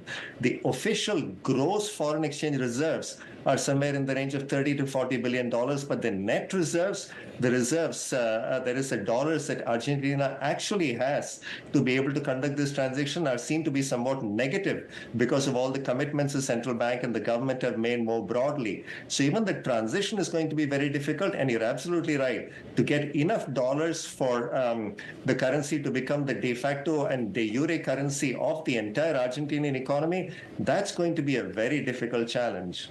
Professor, thank you so much for being with us. Really appreciate this. Ishwar Prasad of Cornell. He is the author of The Future of Money. And some of those external debts are owed to the IMF. Yes. And one of the things I read is they've had 22 IMF bailouts in 65 years. That's one every 3 years. Yes. The IMF's good. So I wonder what the IMF would think about all this. I'm sure they're going to have a big say in this as they move down that road. That seems like Milley doesn't really care. He pretty much has his own agenda. And of course, I don't want to make too much light of this, but we should point out, too, that there are a lot of dollars floating around the Argentine economy right now, just not officially. Well, something like over $200 billion are in people's mattresses and things like that, as I understand it. So they could get some access to dollars somehow.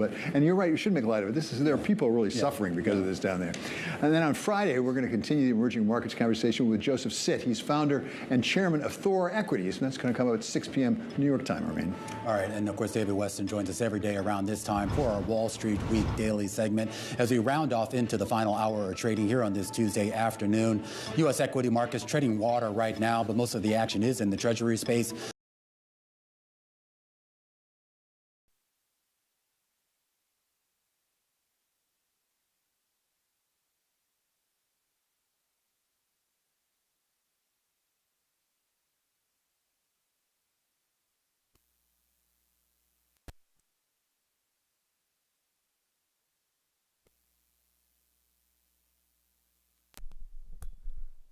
All right, now can you hear? Oh, that sucks, bro. I plugged it in, but it won't work. Is the mic broken? That's weird. I just unplugged the aux cable from my other mic, and I tried to plug it in, but it won't work. Oh, man, what you thinking? I was trying to, I have it. I tried to.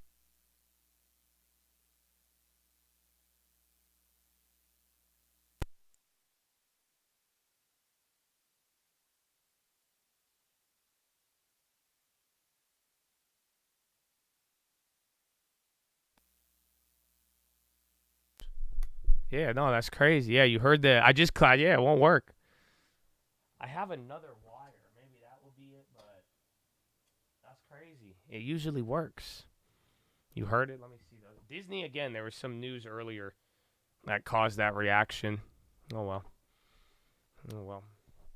I thought your internet died. Audio drivers? Maybe. I thought it was just plug and play, bro. I thought that's how it always was. That's it. Oh, I missed that mic, bro. I missed that mic. I want to see how I sound because it does it's just a different type of microphone, so it captures like a whole different part of my voice. But those were the good old days.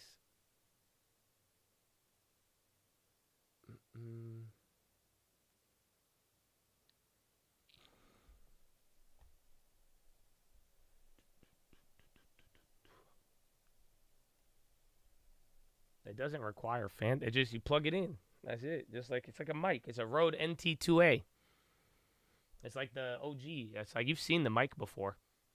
And then Bond's still rallying. That was going to be interesting. I'm going to hold that play though for tomorrow. And then what time is it?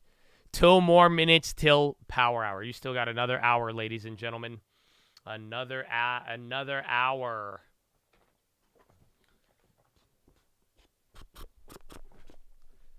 Cool. That's cool. Not too bad. Again, bonds are holding up a little bit better than the market. Actually, they're kind of matched up. SPY and TLT both barely green. You know, SPY's only up by 0.05 right now. And then Dow Jones up by 0.27. NASDAQ up by 0.11. Russell's the best.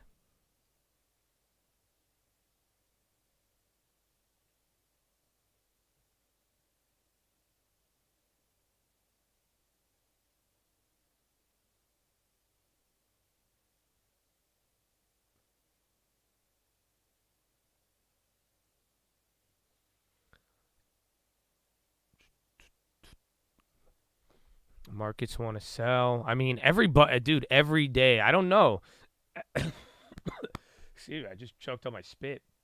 Have you guys noticed, like, every morning, they're legitimately, everybody says the market is going down.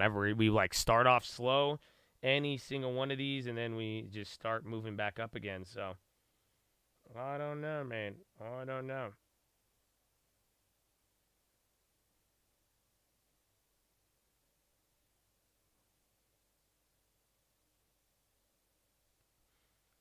Bonds going up. I know. It's squeezing me.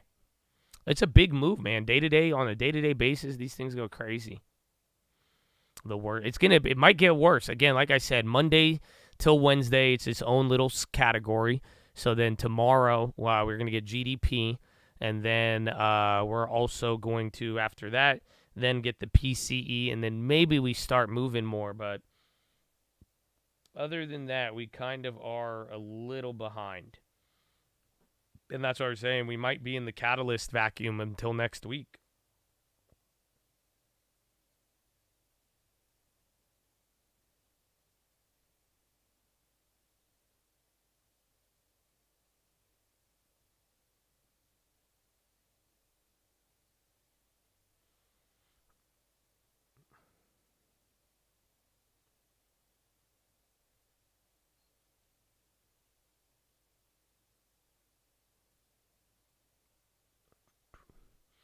Coin was Coin was and it was at $40 at the beginning of the month, or excuse me, the beginning of the year. It's as if no one came back from Thanksgiving. They really didn't, and they kind of did, but it's all with the schedule. Next week gets really insane, and then after that, and then before you know it, you're gonna have a lot of different things. How do you decide when to ghetto spread? Is it based on the amount of profit and potential move? Could you ghetto spread? You could ghetto spread anything. You just have to get up on the play first. And then usually it's just like, do I want to take profits? Like right now I turned $300 into $3,000. So in my mind, I want to keep holding it because I think we got the play early and it's a great thing related to rates. But at the same time, I understood there's only about 50 days of time left on the play. Options are weird. The market could be here today, gone tomorrow. So and I wanted to leave myself upside while at the same time too making sure that I got paid initially with that play. So that's why I said, hey, I could walk away with about 400%, still leave me more than 1,000% upside, and that's perfect for me. So usually it's balancing between what sort of potential profits you want and then how you feel about protecting your account and getting money now. If you could get good covered calls on MO, usually MO covered calls they don't pay a lot. So usually if you want to sell a covered call at a higher price, it may not even give you that much premium. It pays 9%, so don't forget about that. That's kind of its own covered call.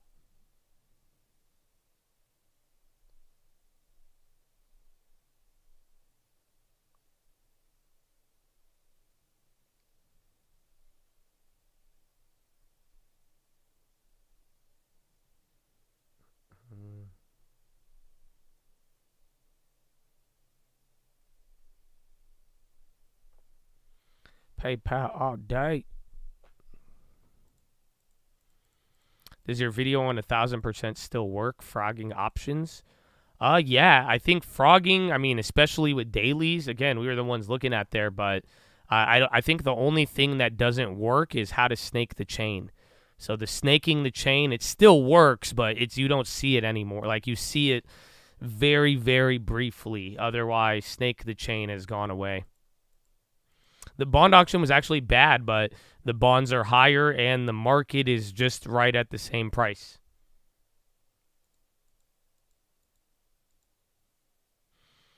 You can't do the ghetto spread on shares, unfortunately.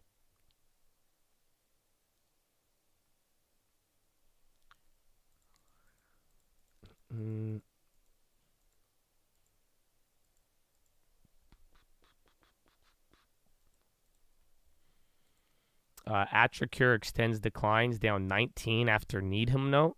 Oh. And then Beyond, not Beyond Meat, Beyond. Yeah, damn, they're getting clapped right there.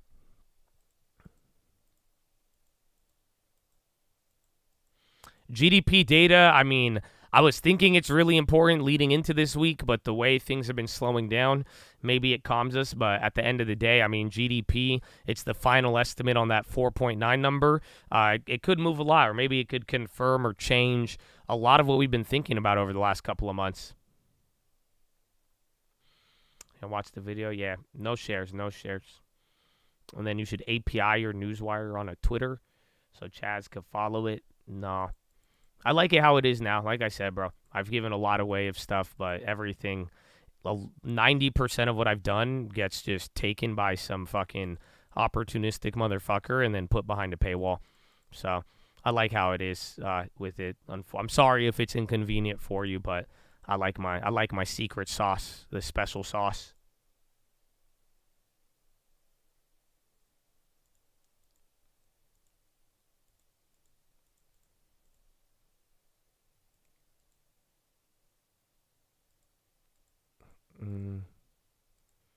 I'm kind. Well, why are you clowning on him? Like, again, I'd rather educate someone than like make fun of them.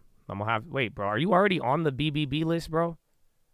Oh, I gotta double check because I was gonna add like, why you like, dude, educate? Why hate, bro? You know what I'm saying? Like, why'd you even have to comment that? Just calm down, bro. It's okay. Oh no, you ain't on the list. You good, dog, but you are now. Clowning Chad for asking a question. Unnecessary shade.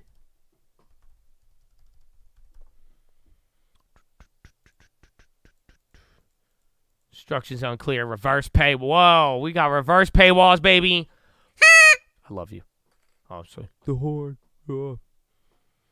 I'm just not kind. I'm not trying to hate. I mean, you should listen to the PHILO we just had. I would say you're lazy. You know what I'm saying? Because you're saying I'm not a hater, but I'm just not kind. It just sounds like you're being lazy because you could have either said nothing or you could have not. But I'm adding you to the BBB list. Try to be nicer to your other Chads. Otherwise, this will not be a place for you, my brother. Unfortunately.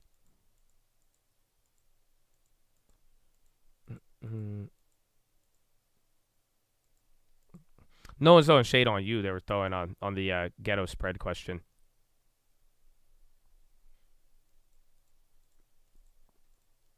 The exact arc play was a January $46 call.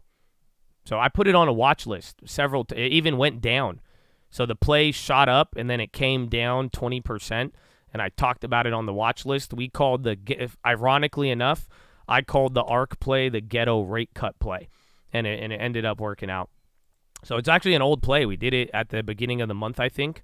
We put it on the watch list. It's on the stream alerts. Like it's fairly well documented. Unfortunately, it's just, because I was like, how do I turn 300 into 3,000? I'm like, well, that's how. But that reasoning was there for a little bit. You had like a week to play it. You had like a full-on week to go for it because I was down on it for a couple of times, and then it started going crazy.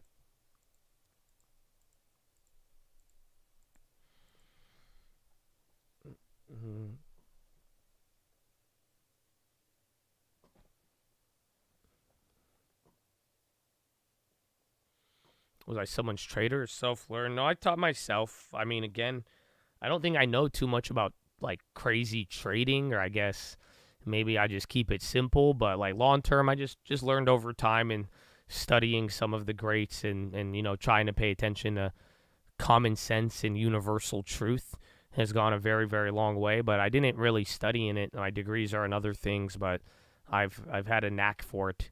And again, I just understand buying and holding, and then the trading stuff mixed with macro stuff. That's just, again, my passions have led me to learn all that.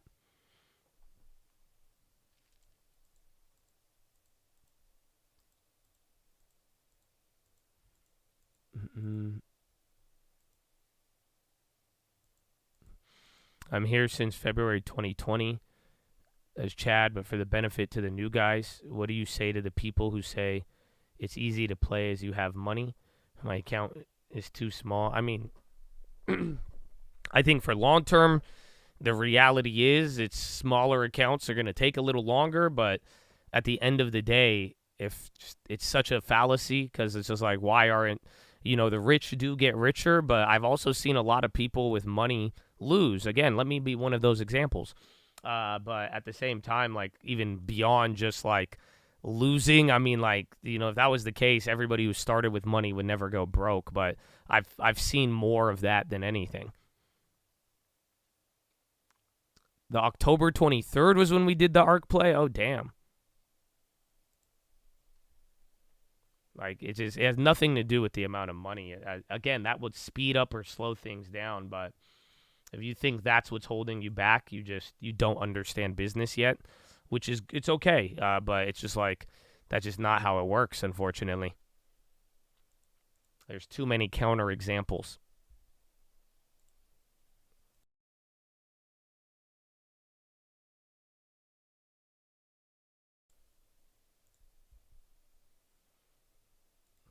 ARC play. I don't know, man. Go look. Didn't you just ask me for all the specifics on it? Like, go look it up.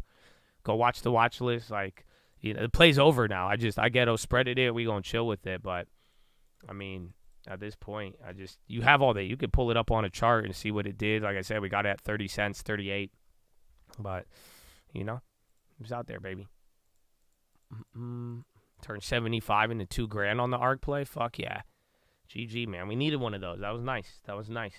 And good for morale. You know what I'm saying? That's good. That's good, man. That's good to end the year. We still got to do some other tax stuff, but, it's good.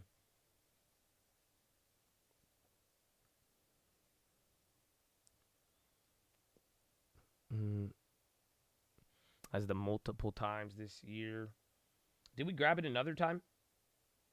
I think there was a bigger ARC play that went up for a little bit, then expired worthless.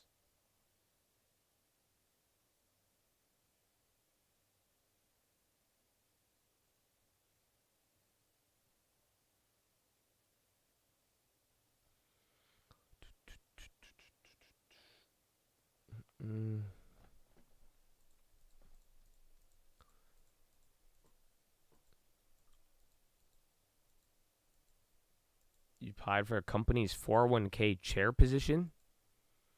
So you're going to manage like everyone's 401ks?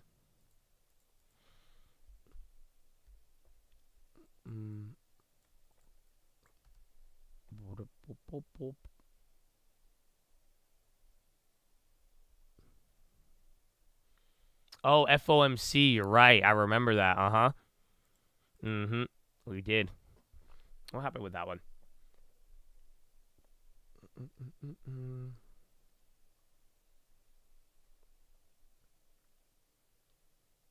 I did shares, actually.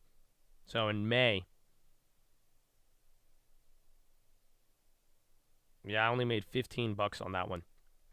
And then I think it went crazy. So it was May. We did an arc on shares. Yeah, and then that's it. And then this was the recent play. No shit.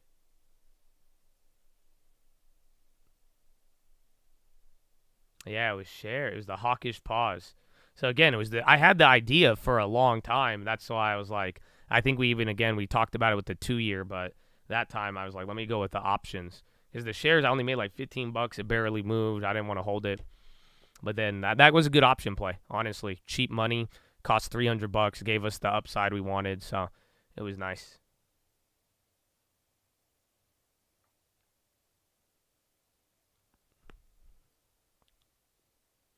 Saying you have to have money to make money is like saying you need a responsibility to be responsible. Yeah. It's like saying you need to have a wife before you find a wife. It's like a saying you have to be a fish before you have a water. No? Okay. No, okay, your first one was way better. Way better.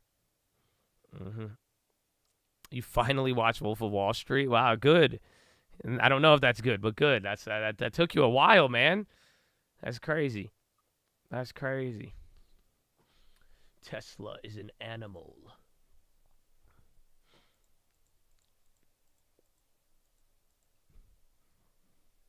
All I know is scared money don't make money. That's all. That's what they taught me in 2021.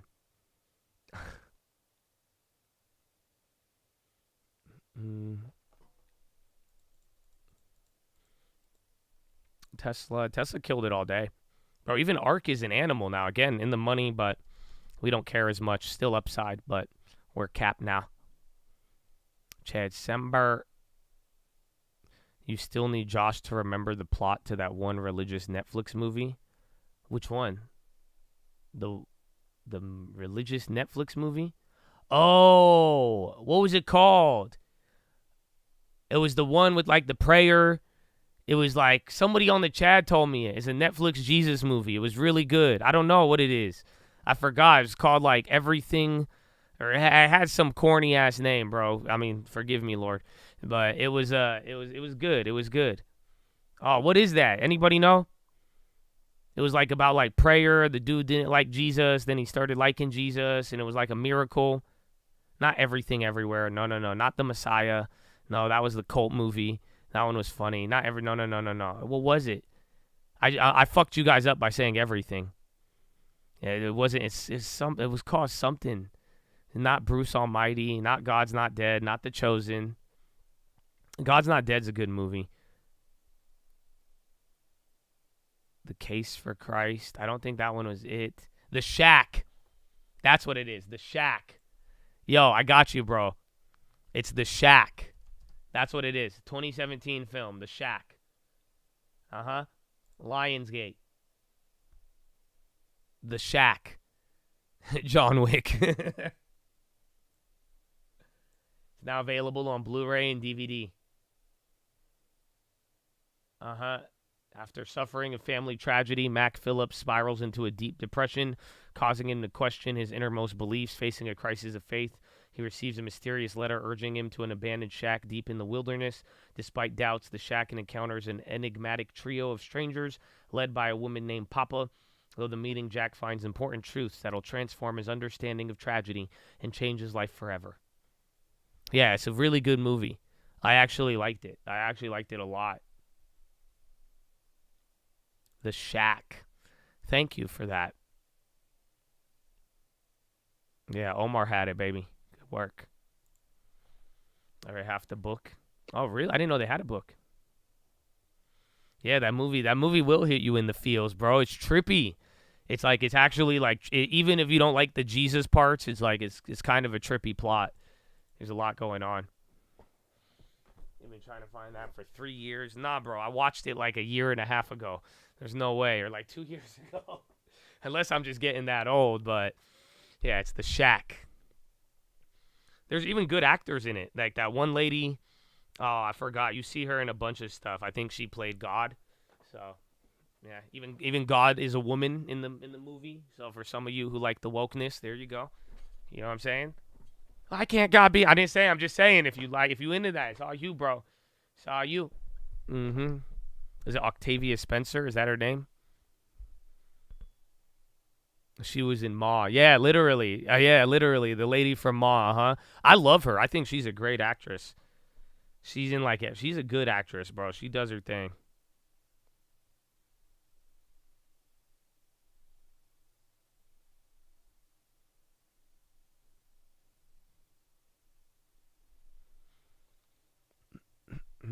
Scary, naughty. Affirm is going nutty again. Even ARK as well too. Because doesn't ARK have some Affirm? And then Nvidia is still down from earnings. That was early 2021, almost 3 years. Was it? There's no way. I guess like 2 years. Kind of trippy to me.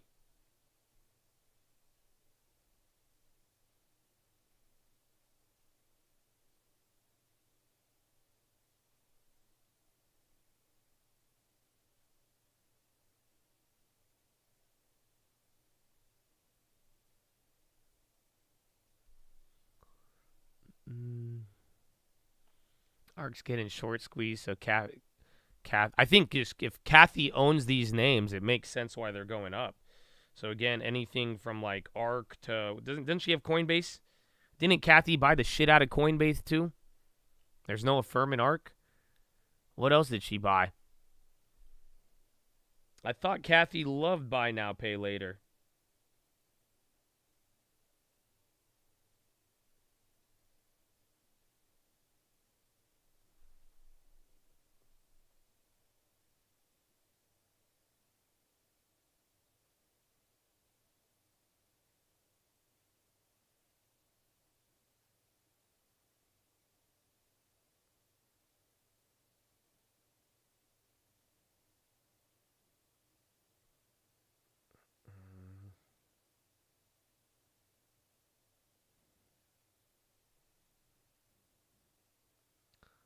Roku. I think that's the one, right?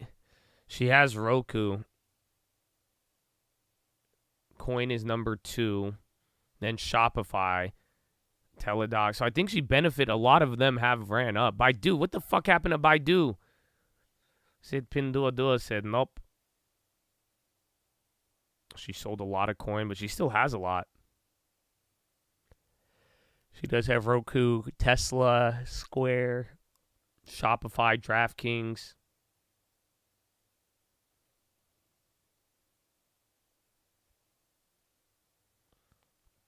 New Coinbase. And then you're kind of coming down. Bonds, too. They stopped that little rally, but still. Actually, I'm only down 200 now. I was down a little bit more early, but damn. And then the yen is still leading.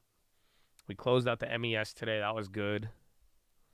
Her cost average on coin is 250. Shut up. Really? I thought she was way lower. There's no way. Didn't she like average down? Oh, she has Zoom.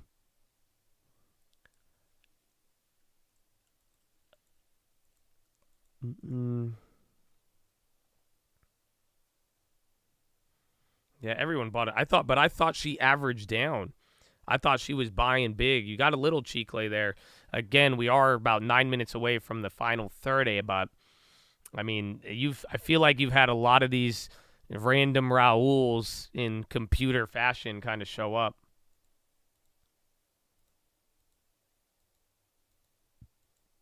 I thought she bought the dip on coin at some point. There's no way. I thought she was dollar average. I thought she picked up some coin at 70. I thought she got some at 80. Like, I don't know why I have that idea, but maybe she sold out. Unbanned Josh Baker. Bro, you are unbanned. You always say that you're banned, bro, but like you're fully not banned. However, Danny today, his account wasn't working unless I modded him. So I don't know what's going on with YouTube.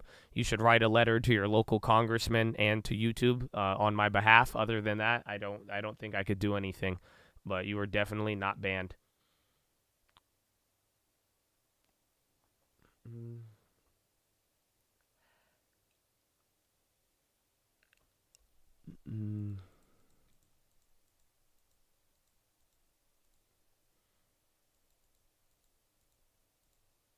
YouTube shadow bans phrases. I don't know what it is, man. It just, because again, Danny was just saying, hey, Josh, and it wouldn't have worked. His other account is banned. Oh, well, if you got banned on anything prior, I mean, I'm not, we can't really do anything about it still, too, unfortunately. But you're here now. You're good.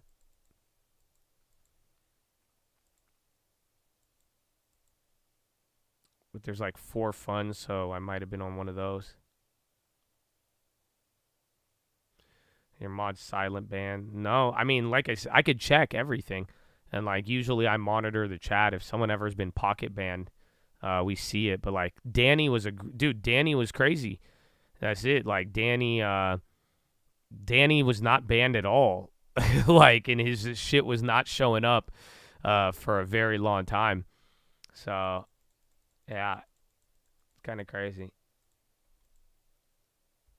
I don't know why I don't know why. I mean, again, in my impression, you're not banned. If you had another account that's banned, if you already have a new account, I'm not following why it's a big deal, but like you shouldn't be banned, bro. So, but other than that, I mean, follow the rules, and you know, there's only so much we could do. And I love you all, but you know, we got to deal with both YouTube and you see, I got a list of people who troll every day, so there's a lot of different things. You might have got timed out, but yeah, I don't see you as banned. Pocket ban is sometimes the mods, they'll have the chat on in their pocket, and then it'll accidentally rub against their thigh, and their thigh likes to ban people. I don't know. Can you be knighted like you want to be a mod? No. No, that's mods never. You don't ask and receive for mods. It just kind of happens, but either way, we are all modded out.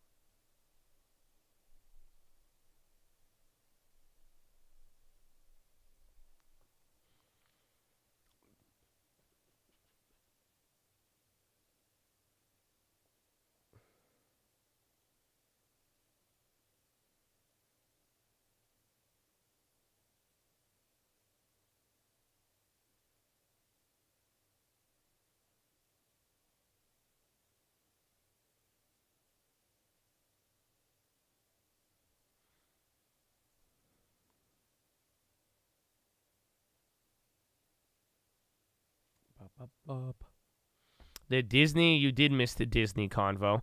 But Bob Iger made some comments, and I think the market kind of took it a little negative. It's always better to try and fail than fail to try. Tell him, baby. Amen.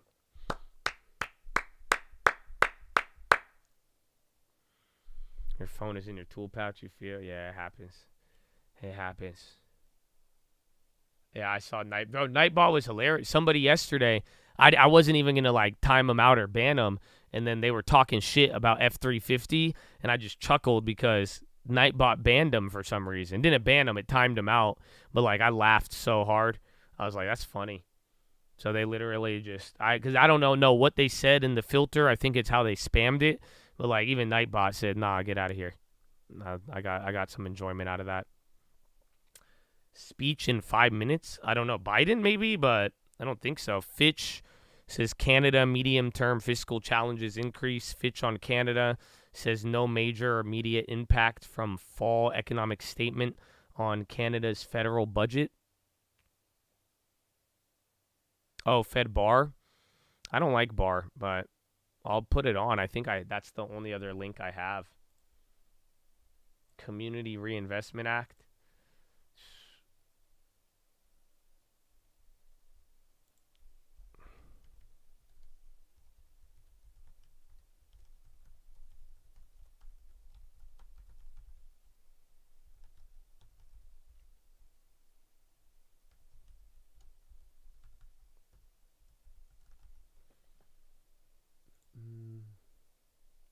Oh, shit. I love these.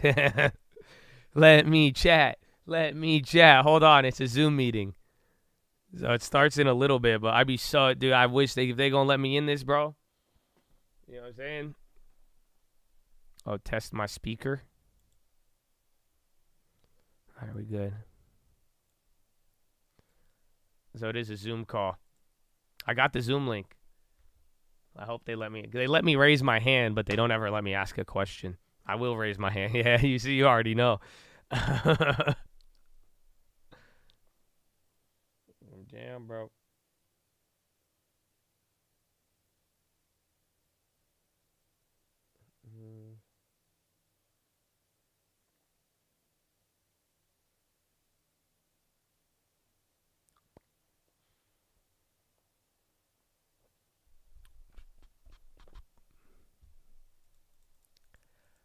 If you're still caffeine free, good for you. I think it was summer. Yeah. That's why I yawned more. I had caffeine on Thanksgiving, for our Thanksgiving dinner, because like I usually like, you know, everything's cooking. I go get me like a Starbucks. That's usually my tradition. So I had a green tea on Thanksgiving, and then like 3 weeks before that, I had a green tea at the sushi restaurant. But other than that, no caffeine. Life has been good, man. Life has been good.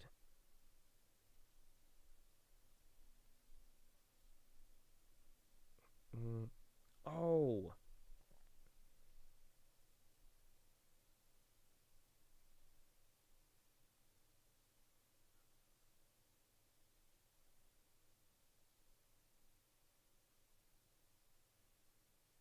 I forgot.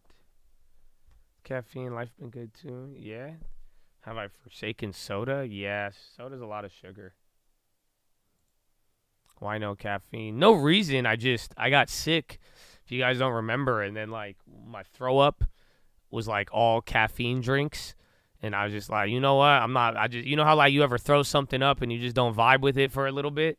So like that's how I was. I was like, yeah, I can't drink no more carbos, bro.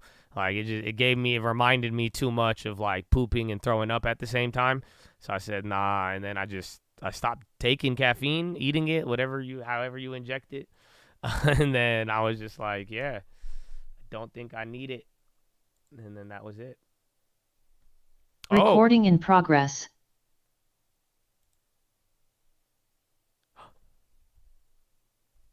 Oh shit, my name in the chat is Jesus Christ. And welcome to the webinar. We're just going to wait I could chat, you guys, to give more folks time to sign in, and then we will get started.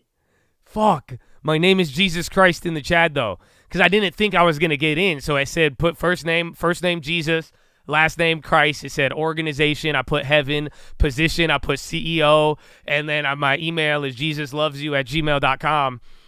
Oh man, this is gonna be. But I got the accessibility to chat now.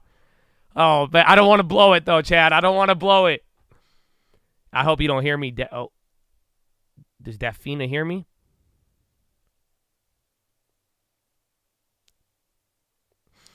Do you hear me, Dafina? I don't think they got me muted. I could chat though, bro. I'm muted. I hope I'm muted, because I felt like she's kind of looking at me like, I hear you, little bro. That's it, bro. I'm gonna stay low key. I ain't gonna blow up the spot yet, bro. I got chatting capabilities. I ain't gonna blow up the spot just yet, bro. Hold on. Yeah, we got Q and oh yeah. That's it. No, we'll chill, bro. We'll chill. Good afternoon, everyone, and welcome to the webinar. Robert Williams. My name's Dafina Williams. I am OFN's Chief External Affairs Officer, and we are so excited to have you all joining us today for this important conversation about the. I could troll them so hard, you have no idea. Just a couple of really quick housekeeping Lord is notes. with me. We have a pretty large crowd today. I just want a good question. So to keep things manageable, please use the Q&A function down at the bottom of your screen to ask any questions. We will try to answer some of them at the end of the presentation. We will likely not be able to get to all the questions just due to the size of the crowd, but we will make our best effort. Everybody got a real name. We are also recording the session, and we will make this available on our public YouTube page, as well as posting a recap with a link to the presentation on our blog in a couple of days. So with that, let's jump in so that we can maximize our time together today. Back in October, federal bank regulators released the final rule updating the Community Reinvestment Act regulations. You can't like This is a mute Zoom, landmark huh? moment with big implications for the community development Because again, finance John industry. Williams is supposed to be The speaking on release here. of this rule is really a culmination of a years-long process to modernize this critical civil rights legislation. Over the past 5 years, OFN has worked closely with our members and partners to weigh in on several reform proposals to update and modernize CRA. We've advocated for changes that would direct more resources to underinvested communities. So we engaged in countless conversations, discussions, working groups, and meetings with so many of you to get your feedback to help us shape our recommendations for how to modernize this critical civil rights legislation that hasn't really been updated since the 1990s. So I want to pause and just thank you for your ideas and your engagement in that work with us. We're now at that moment where the FDIC, the OCC, and the Federal Reserve have released the final rule governing CRA. So this new rule will really reshape the way capital flows to low and moderate income people and places for decades to come. And the updated regulations reflect changes that we've seen to the financial systems over the past few decades. This update, of course, will have implications for the CDFI industry as well, which is why we are so excited to bring you this conversation today. For CDFI loan funds in particular, CRA-motivated banks are a critical source of debt capital, as well as grants, investments, and other type of partnerships that have generated hundreds of billions of dollars in community development lending and investing in things like affordable housing, small business development, and much more.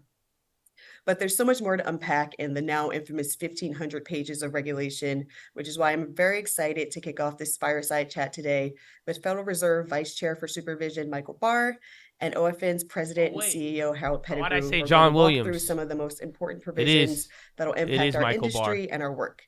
So with that, I want to invite you both to join us on camera, and I'll kick things over to Harold to kick us off.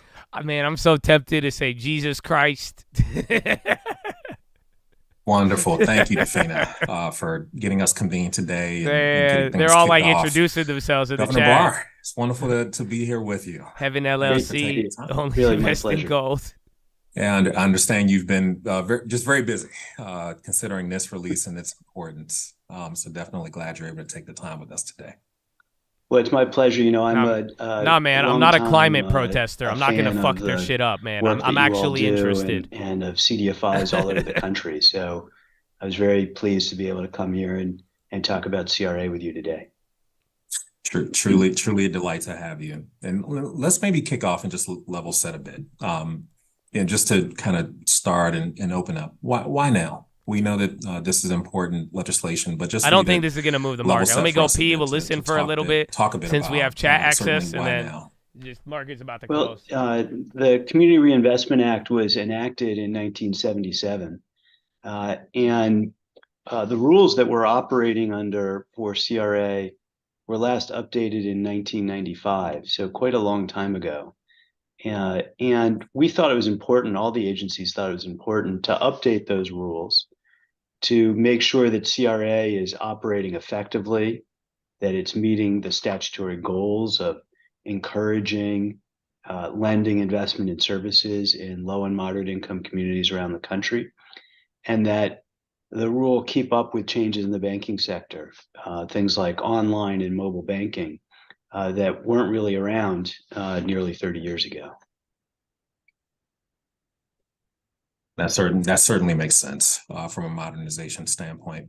And just to jump in as well to some of the questions we wanted to hit on in this notable, certainly the joint effort in this regulatory framework. Over the past several years, we saw a number of reform proposals start and stop.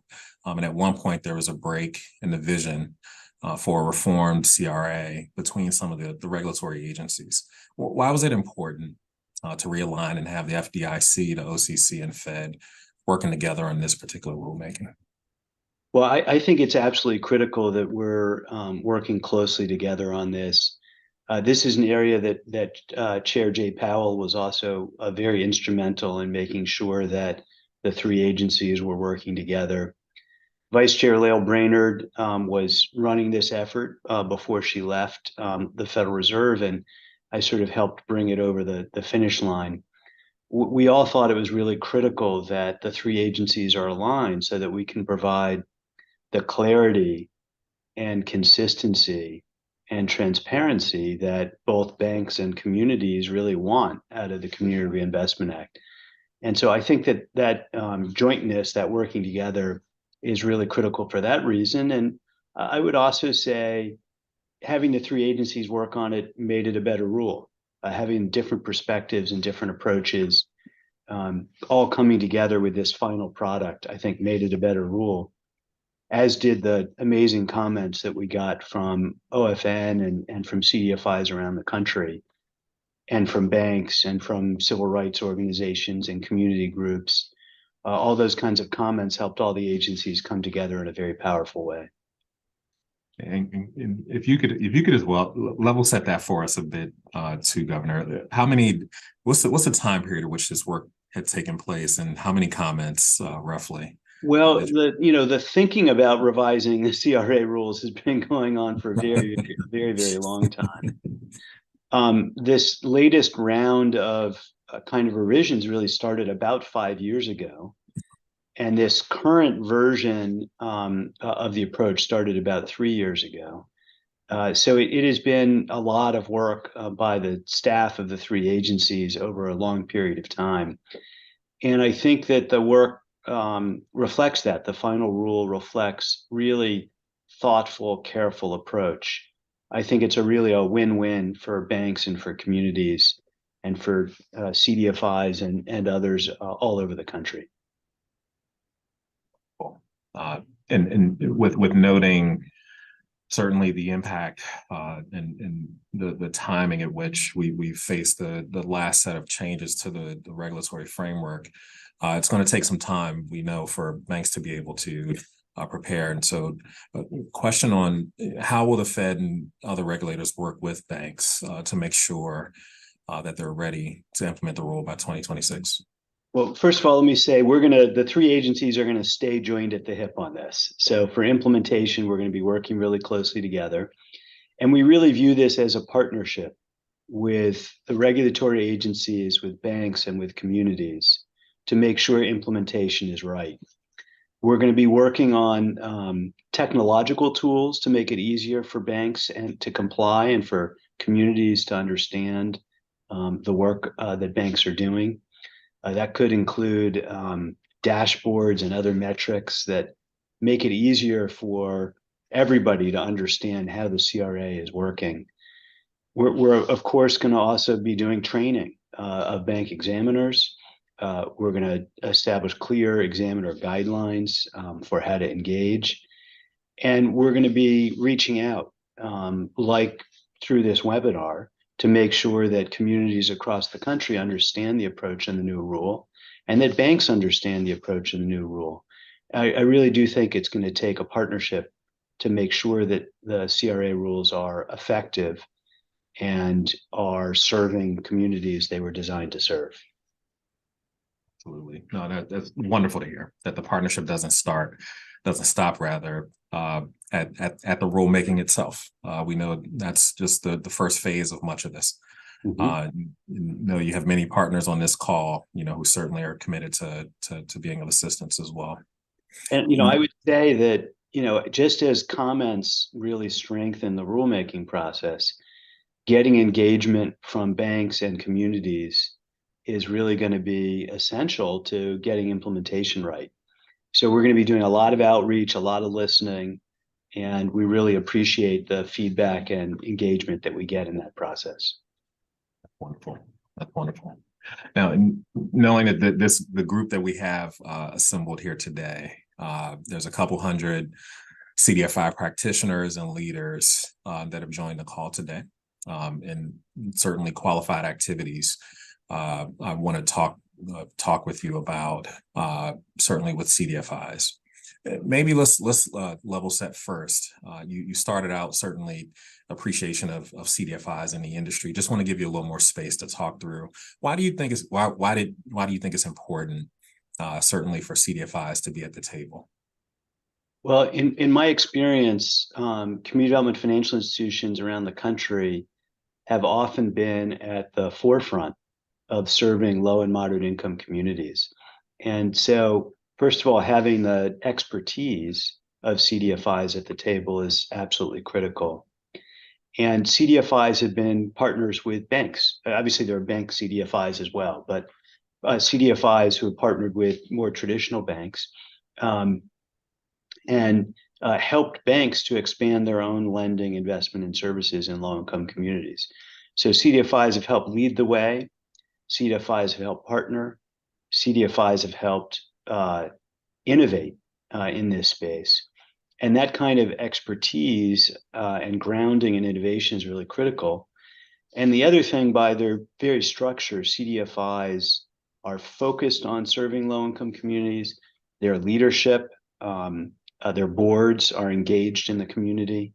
And so that kind of mission-driven focus, I think, has been really an effective model for CDFIs and a lesson for how to effectively serve these communities for the broader banking community. I couldn't agree more, but I might be a little biased from that standpoint. So some of the activities with CDFIs have actually been eligible for favorable consideration for quite some time. Yet in practice, there was uncertainty on the part of both banks and CDFIs about whether activities, especially those outside of assessment areas, would count. How does the rule address that concern? Harold, you're right. CDFIs have always been able to be eligible. Bank activities with CDFIs have been eligible. But there was lack of clarity about how much kind of proof the CDFI had to bring to the table, and therefore the bank had to bring to the table kind of on a project by project or entity by entity level. And so that, I think, somewhat dampened the way in which banks related to CDFIs.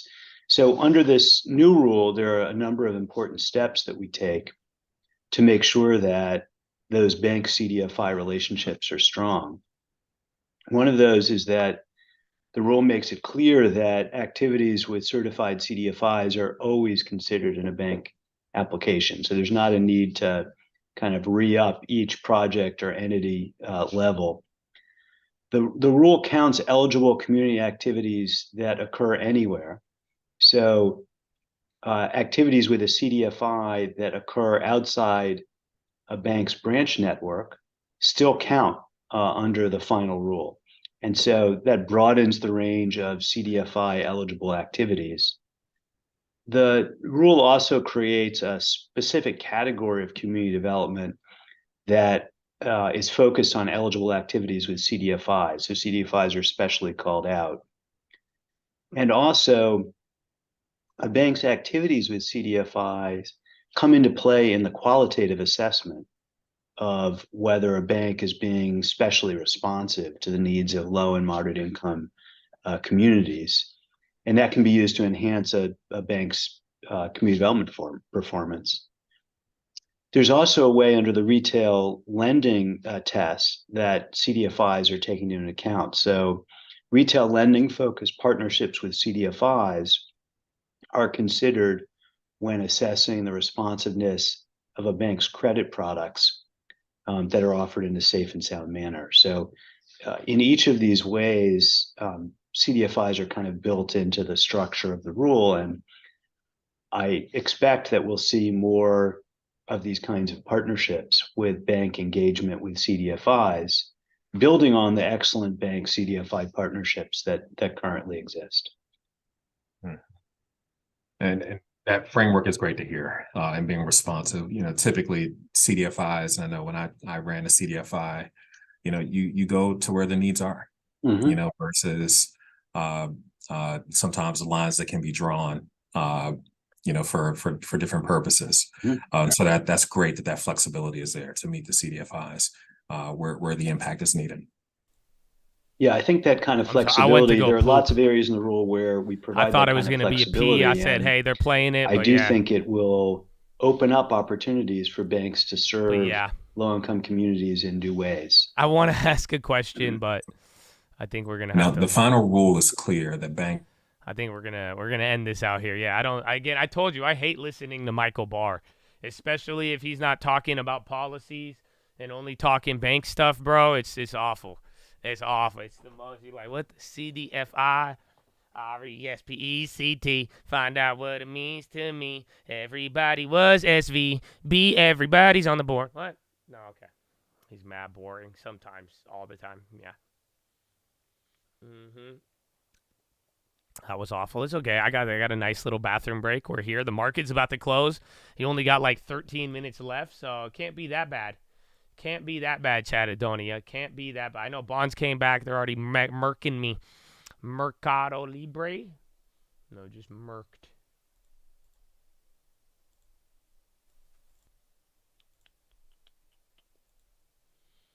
All right. You're on your 10th shot of water. Wow. I didn't know it was that serious. I feel. I mean, honestly, it is another day of nothingness, and honestly, it might be like that tomorrow. Although I have high hopes for the GDP. I had high hopes for this week, but that catalyst vacuum, unfortunately, it seems like everybody is punting. You know, why sell off? Why buy up too much when you could just punt till next week's data? Womp, womp, womp. My hopes for GDP, I don't really have any hope. You know, I think the hope for everybody would be that that everything stays the same. You know, that the GDP number doesn't get revised much higher or lower.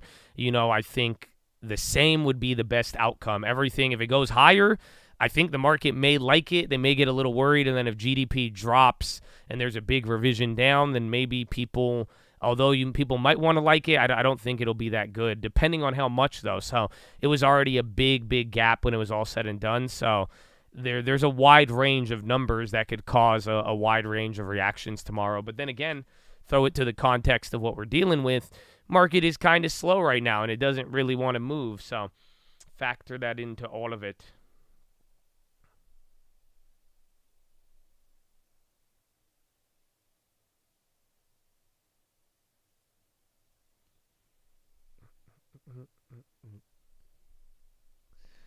TLT new low of the day is wild.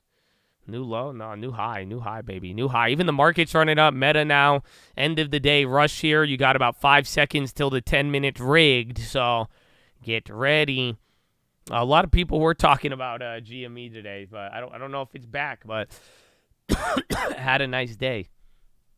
I think a lot of random names. Again, ARK killed it. So that is beautiful. Even Snapchat's up near 13. Coinbase, Affirm, now Tesla. A lot of things are moving. Even Nvidia's getting a candle here. So we are starting to run up. Again, bonds are near the high.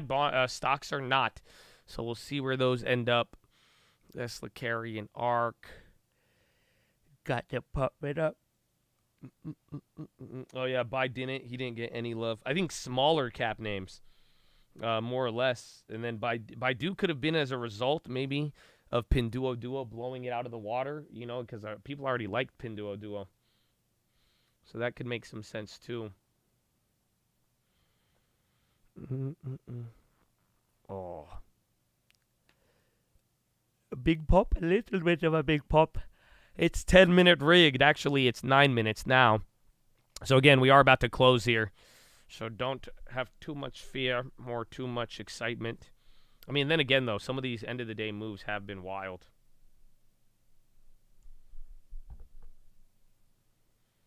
No pumping it up, not till 46.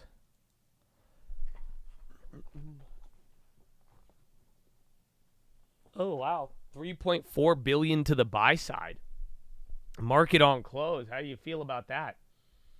So we'll see if it does the opposite, but man. Take care, ECT.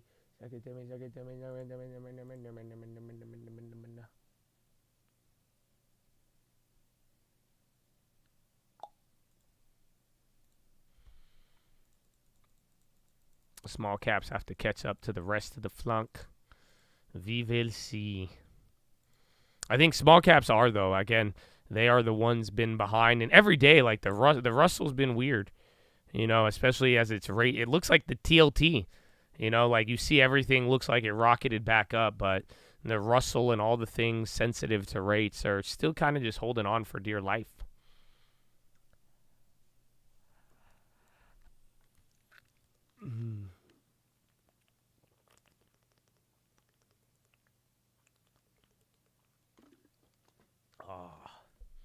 Snapchat going to 13? It might. There's a lot of names here. Again, where's DraftKings? Then Coinbase. There's a lot of these random ass small movers. I think we pump it up Thursday after PPI. Is it PPI or I think of the PMIs? Either way, there will be data. Again, even Thursday PCE and wages and all of that. Coin. I mean, remember, Coin had a lot of weird things going on with it. Not only did crypto rally and go crazy, but remember, there was even just that, what's it called? The Bitcoin ETF or the Ethereum stuff and all of that. So, yeah, bro, this is crazy. This was the price I was telling you about. So, next level is 150. Like, straight up, if Coin goes crazy and then if it breaks 150, I mean, that's it. Everyone's going to start eyeing the 200s. But Coin is at a very wicked spot right now. PLK, Spelunk.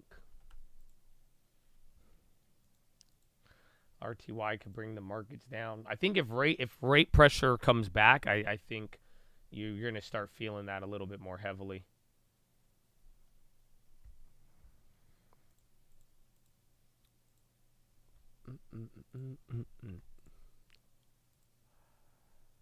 Schwabi. What is that? Yeah, not everything in the long term doing up. Again, Disney, Abivi, MPW. They're weighing against some of the progress. Again, very, very small here. This is your small account. 4552.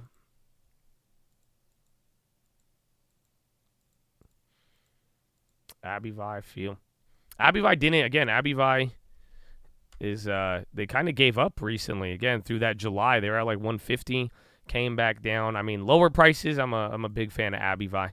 So we'll see. Maybe next year. Same account. It's the same account. The smaller, again, this is the YouTube Schwab one.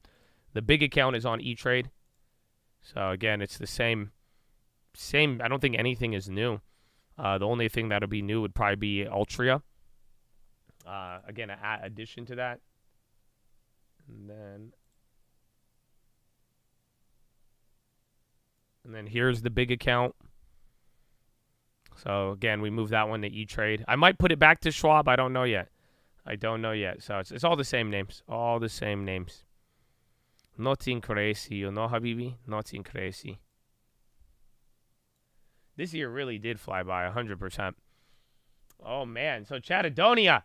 Look at the time. You're right, man. It is super loud. It's going to get super loud. So, ladies and gentlemen, boys and girls, I hope you have had a wonderful day, and I hope you're ready to close it out. But as we get to the ending here, it is about to get extremely loud. Why? Because the new guy comes on. So he's been working with me recently. He still doesn't know about volume control and all of that. So he comes on and he starts closing out the day, and it gets really, really loud. So why I'm telling you is because when I say earmuffs, that is your signal to mute your speakers if you are sensitive to loud noises. Why? Because we have had people report bleeding eardrums, dormant BBB coming back to life, and a host of other things, even violent diarrhea. So I don't want any of those things to happen to you. I want you to be in a good attitude. Most of you have been very respectful and a great audience today, so it's the least I could do, but I just want you to know it's going to turn up here. So when I say earmuffs, that is your moment to mute your speakers, okay? Again, BBB is very serious, and sometimes you see BBB can be contagious, so that's why we want to make sure that everybody, you know, wear your earmuffs, wear your mask, and everybody will be good with BBB. All right? Sounds good? Sounds good. Okay. Yeah, I'm not joking. No. This is very serious. This is, unfortunately, all jokes aside, this is, so when I say earmuffs, it will get loud, so mute.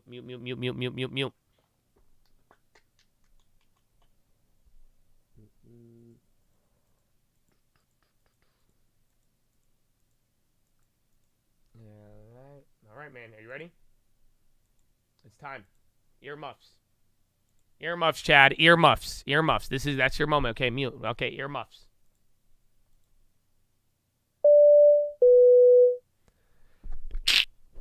All right, ladies and gentlemen, we're making our final approach. As we make our final approach, you guys are holding on to any bags. Please stow them in the overhead bins above or firmly beneath your seats. We'll be coming through the aisles with the trash bag if you'd like to dispose of those bags. But as we make this final approach, we're going to be landing here into the second link terminal. Second link terminal in description. That's going to be your nightly watch list and main channel layover around 4 p.m. Pacific time. Then we're going to be taking off promptly around 6 a.m. out of sunny San Diego, California. As we make this final approach into San Diego International Airport, it's about 69 degrees and sunny, looking like a beautiful day, unless you thought a bad bond auction would bring the bond market down, or because it didn't. It didn't at all, and we didn't do anything. But the good news is we're no longer under COVID guidelines until the election, so no masks are required, but we do ask that you exit one row at a time and drop a GG on your way out. As always, we appreciate you guys in business. If you're interested in your Call Rapid Awards program card, please select down your flight attendant, and we'll get you that as soon as possible. As always, thank you for flying with the coat, and hopefully have a wonderful evening.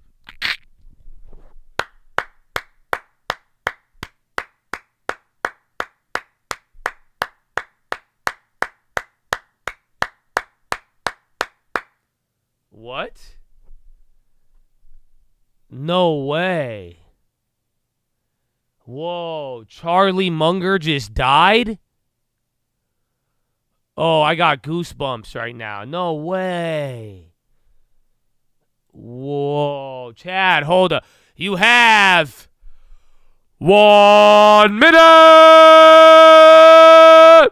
No, bro, that is confirmed. Berkshire Hathaway advisors by members Charlie Munger's family that he has peacefully died this morning at California hospital. Whoa. No jokes, bro. This is not a joke. Charlie Munger has passed away.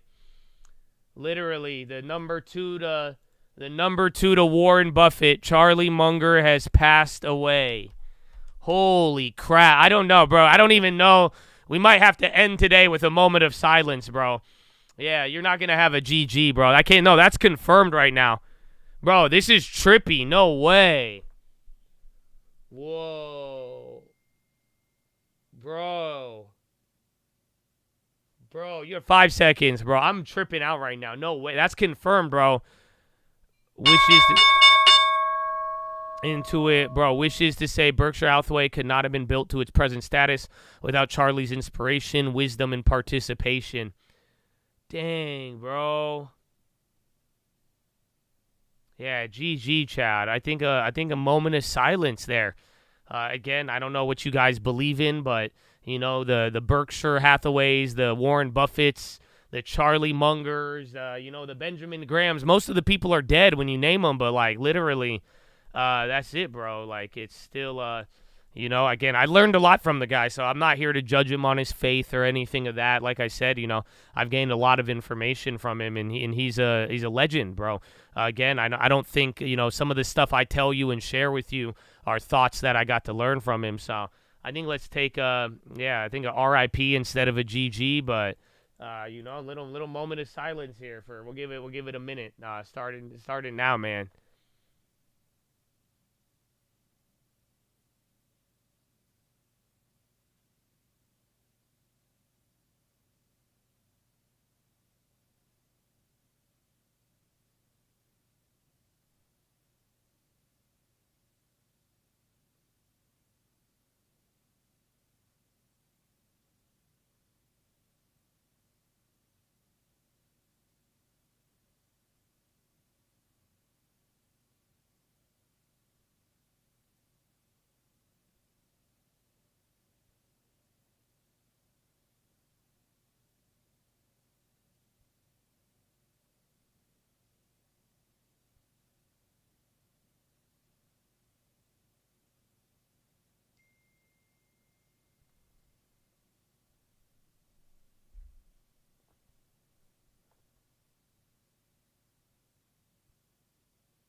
Bro, that's crazy.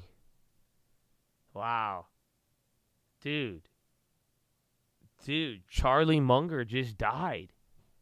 So it's on Wall Street Journal. I mean, I I think we got it early, but at the same time, they waited to announce that's it, bro.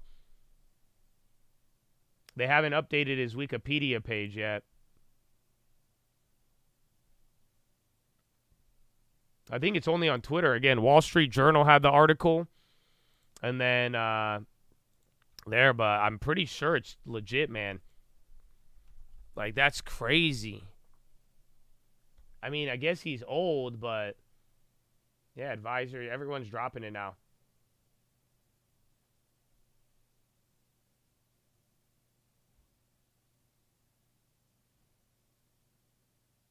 Bro, that's wild. Remember, he had a lot of baby mamas. He had a lot of kids. CNBC just reported it. Yeah, again, we got you it quick, but that's the saddest news. Dude, it's Charlie Munger. Are you kidding me? Having to do with this. That's not Charlie. Dude, that's crazy. Yeah, man, he was very nice to listen to. Like I said, I've learned a lot from the guy.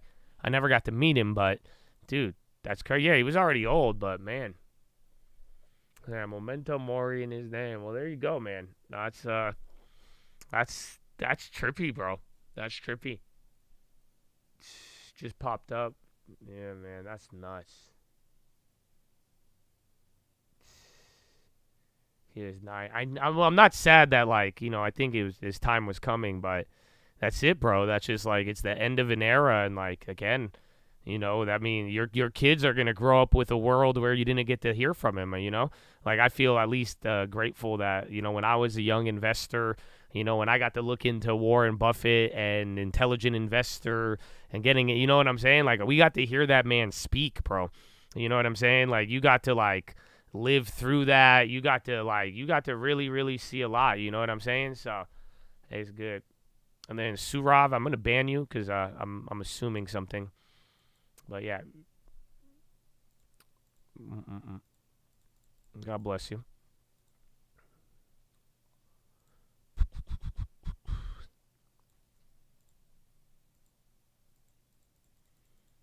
That's crazy, bro. I'm sad. I am too kind. I don't know why. Like, I don't know. It's weird, bro. It's not like sad in a good. Dude, that's like trippy, bro. You got, bro, as some intelligent investor, as like all the things, bro. It's just like, what? I can't believe it. I can't believe it. I really can't. That's crazy. Time keeps on slipping. Dude, no way.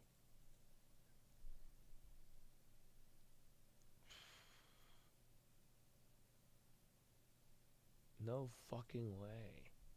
Dude, Charlie Munger.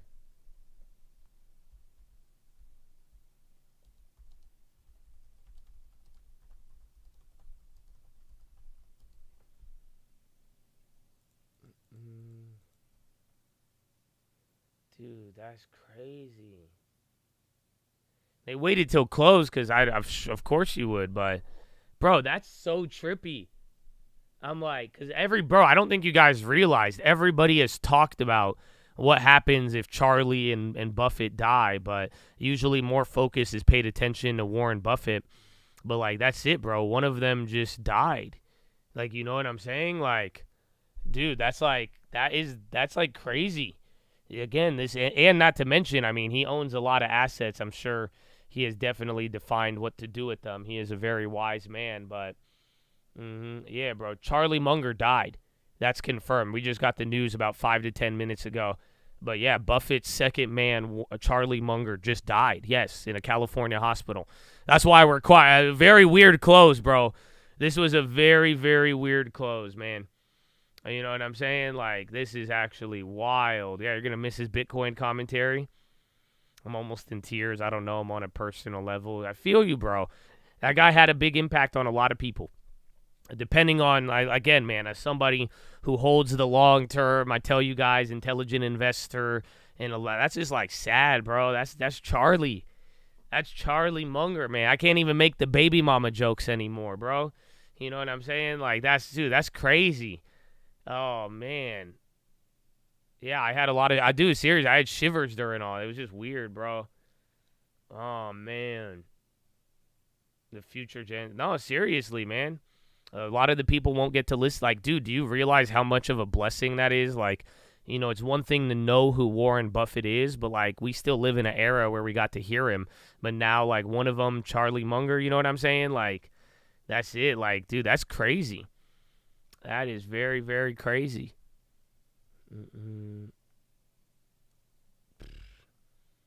Dude, Charlie. Warren said, dude, I'm sure a lot of people, dude, this is so trippy.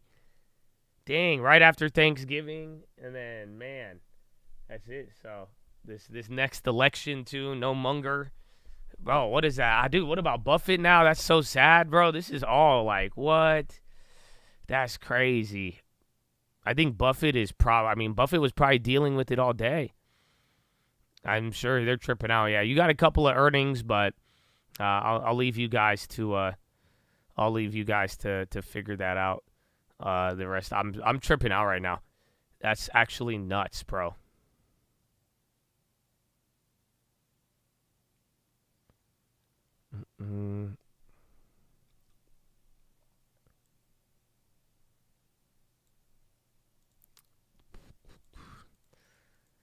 I hope he'll be as chill. He had no chill though. If you say Charlie was chill, bro, have you like seen the recent Charlie Munger interview, bro? Like, dude, that's crazy.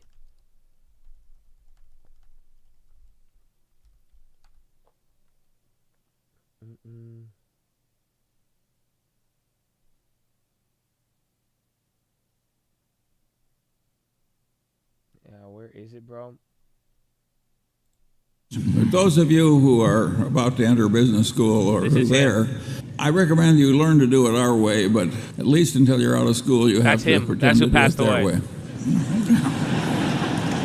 People don't seem to get that point. You have any idea why, Charlie?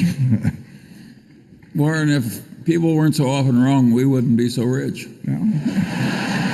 Yeah, I think you would understand any presentation using the word EBITDA, if every time you saw that word, you just substituted the phrase bullshit earnings. So, no, I'm optimistic about life. If I can be optimistic when I'm nearly dead, surely the rest of you can handle a little inflation. And of course, that's the other advice. The best way to get what you want in life is to deserve what you want. How could it be otherwise? It's not crazy enough so that the world is looking for a lot of undeserving people to reward. Everybody wants fiscal virtue, but not quite yet. They're like that guy who felt that way about sex. He was willing to give it up, but not quite yet. Well, you don't want to be like the motion picture executive in California, and they said the funeral was so large because everybody wanted to make sure he was dead. It was investment banker-aided fraud. No, not exactly novel. That does not mean we approve of every buyback at all, though. I mean, we've seen... No. Yeah. I think some people just buy it to keep the stock up, and that, of course, is insane and immoral. But apart from that, it's fine. I've listened to so many nonsensical cost of capital discussions that... I've never heard an intelligent one. Yeah. Charlie's big on lowering expectations. Absolutely. That's the way I got married. My wife lowered her expectations. Sure, there are a lot of things in life way more important than wealth. All that said, some people do get confused. I play golf with a man, he says, what good is health? You can't buy money with it. Well, there are a whole lot of things I don't think about. And one of them is companies that are losing $2 or $3 billion a year and going public. And in accounting, you can do things like they do in Italy when they have trouble with the mail. You know, it piles up and irritates the postal employees. They just throw away a few carloads, and then everything flows smoothly thereafter. Again, folks. That happened in some unnamed international country. Yeah, Italy.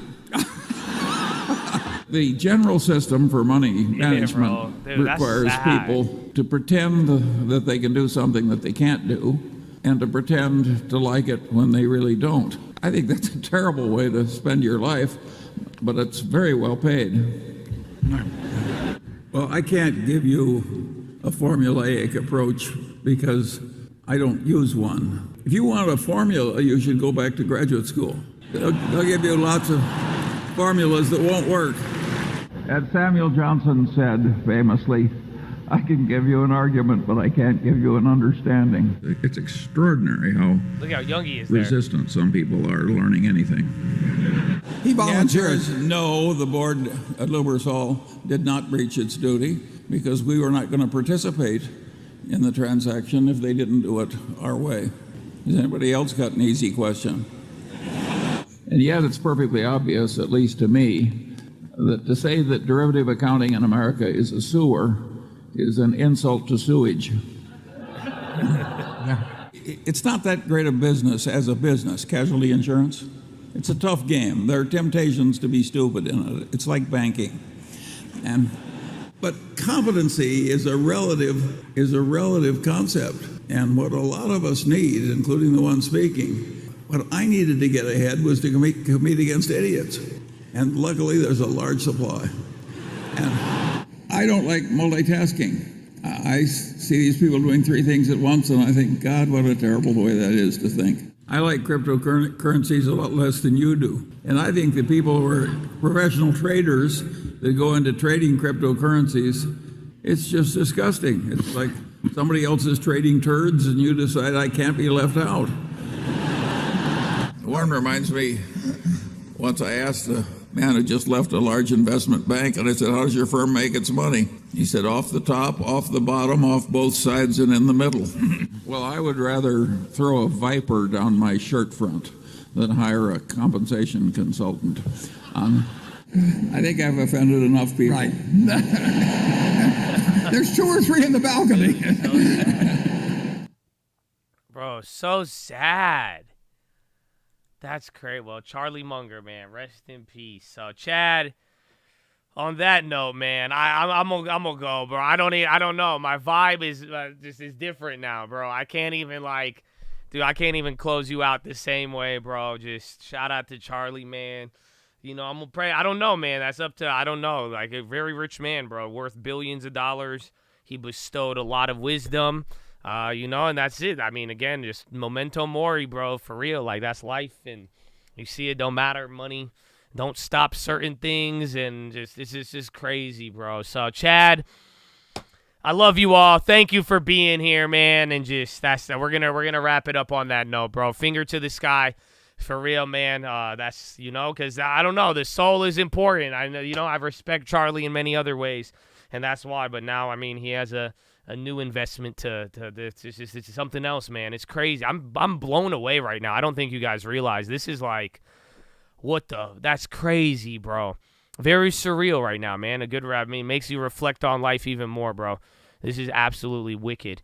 Absolutely wicked, man. A couple things Apple's selling all that, but I'm sure we're going to see tomorrow. Yeah, it's kind of like Kobe. It's different. This is like Kobe of the investing world. I mean, it's not Mr. Warren Buffett, but like, dude, this is like, I just still have goosebumps. I'm like, oh man, God, that's crazy. That's crazy, man. Nobody knows the day, bro. Nobody knows the day, man. But Chad, I love you all, man. Finger to the sky, for real. That's why we're here, bro. And again, I mean, for the day, bro, you never know. You never know. Nothing is ever promised, and that's what highlights it, man. And just, for the wisdom of the world, man. However, I guess the wisdom of heavens that have been I can't even talk right now. They have been displayed and given to the world in certain ways, man. It's like, dude, this is crazy. So, finger to the sky, man. To God be the glory through the grace of God alone. That's why we here. I'm leaving on that note, man. This is wicked. But rest in peace to Charlie Munger. And, that's it, man. I love you guys. I will see you in a little bit. I'll see you tonight in the morning, all of that. Peace out, man. Peace out. This is trippy. This is very, very trippy. I can't even do it. I'm leaving, man. That's fucked up. That's crazy, man. That's it. Watch your soul, bro. Oh, man. All right. See you later, Chad. Bye.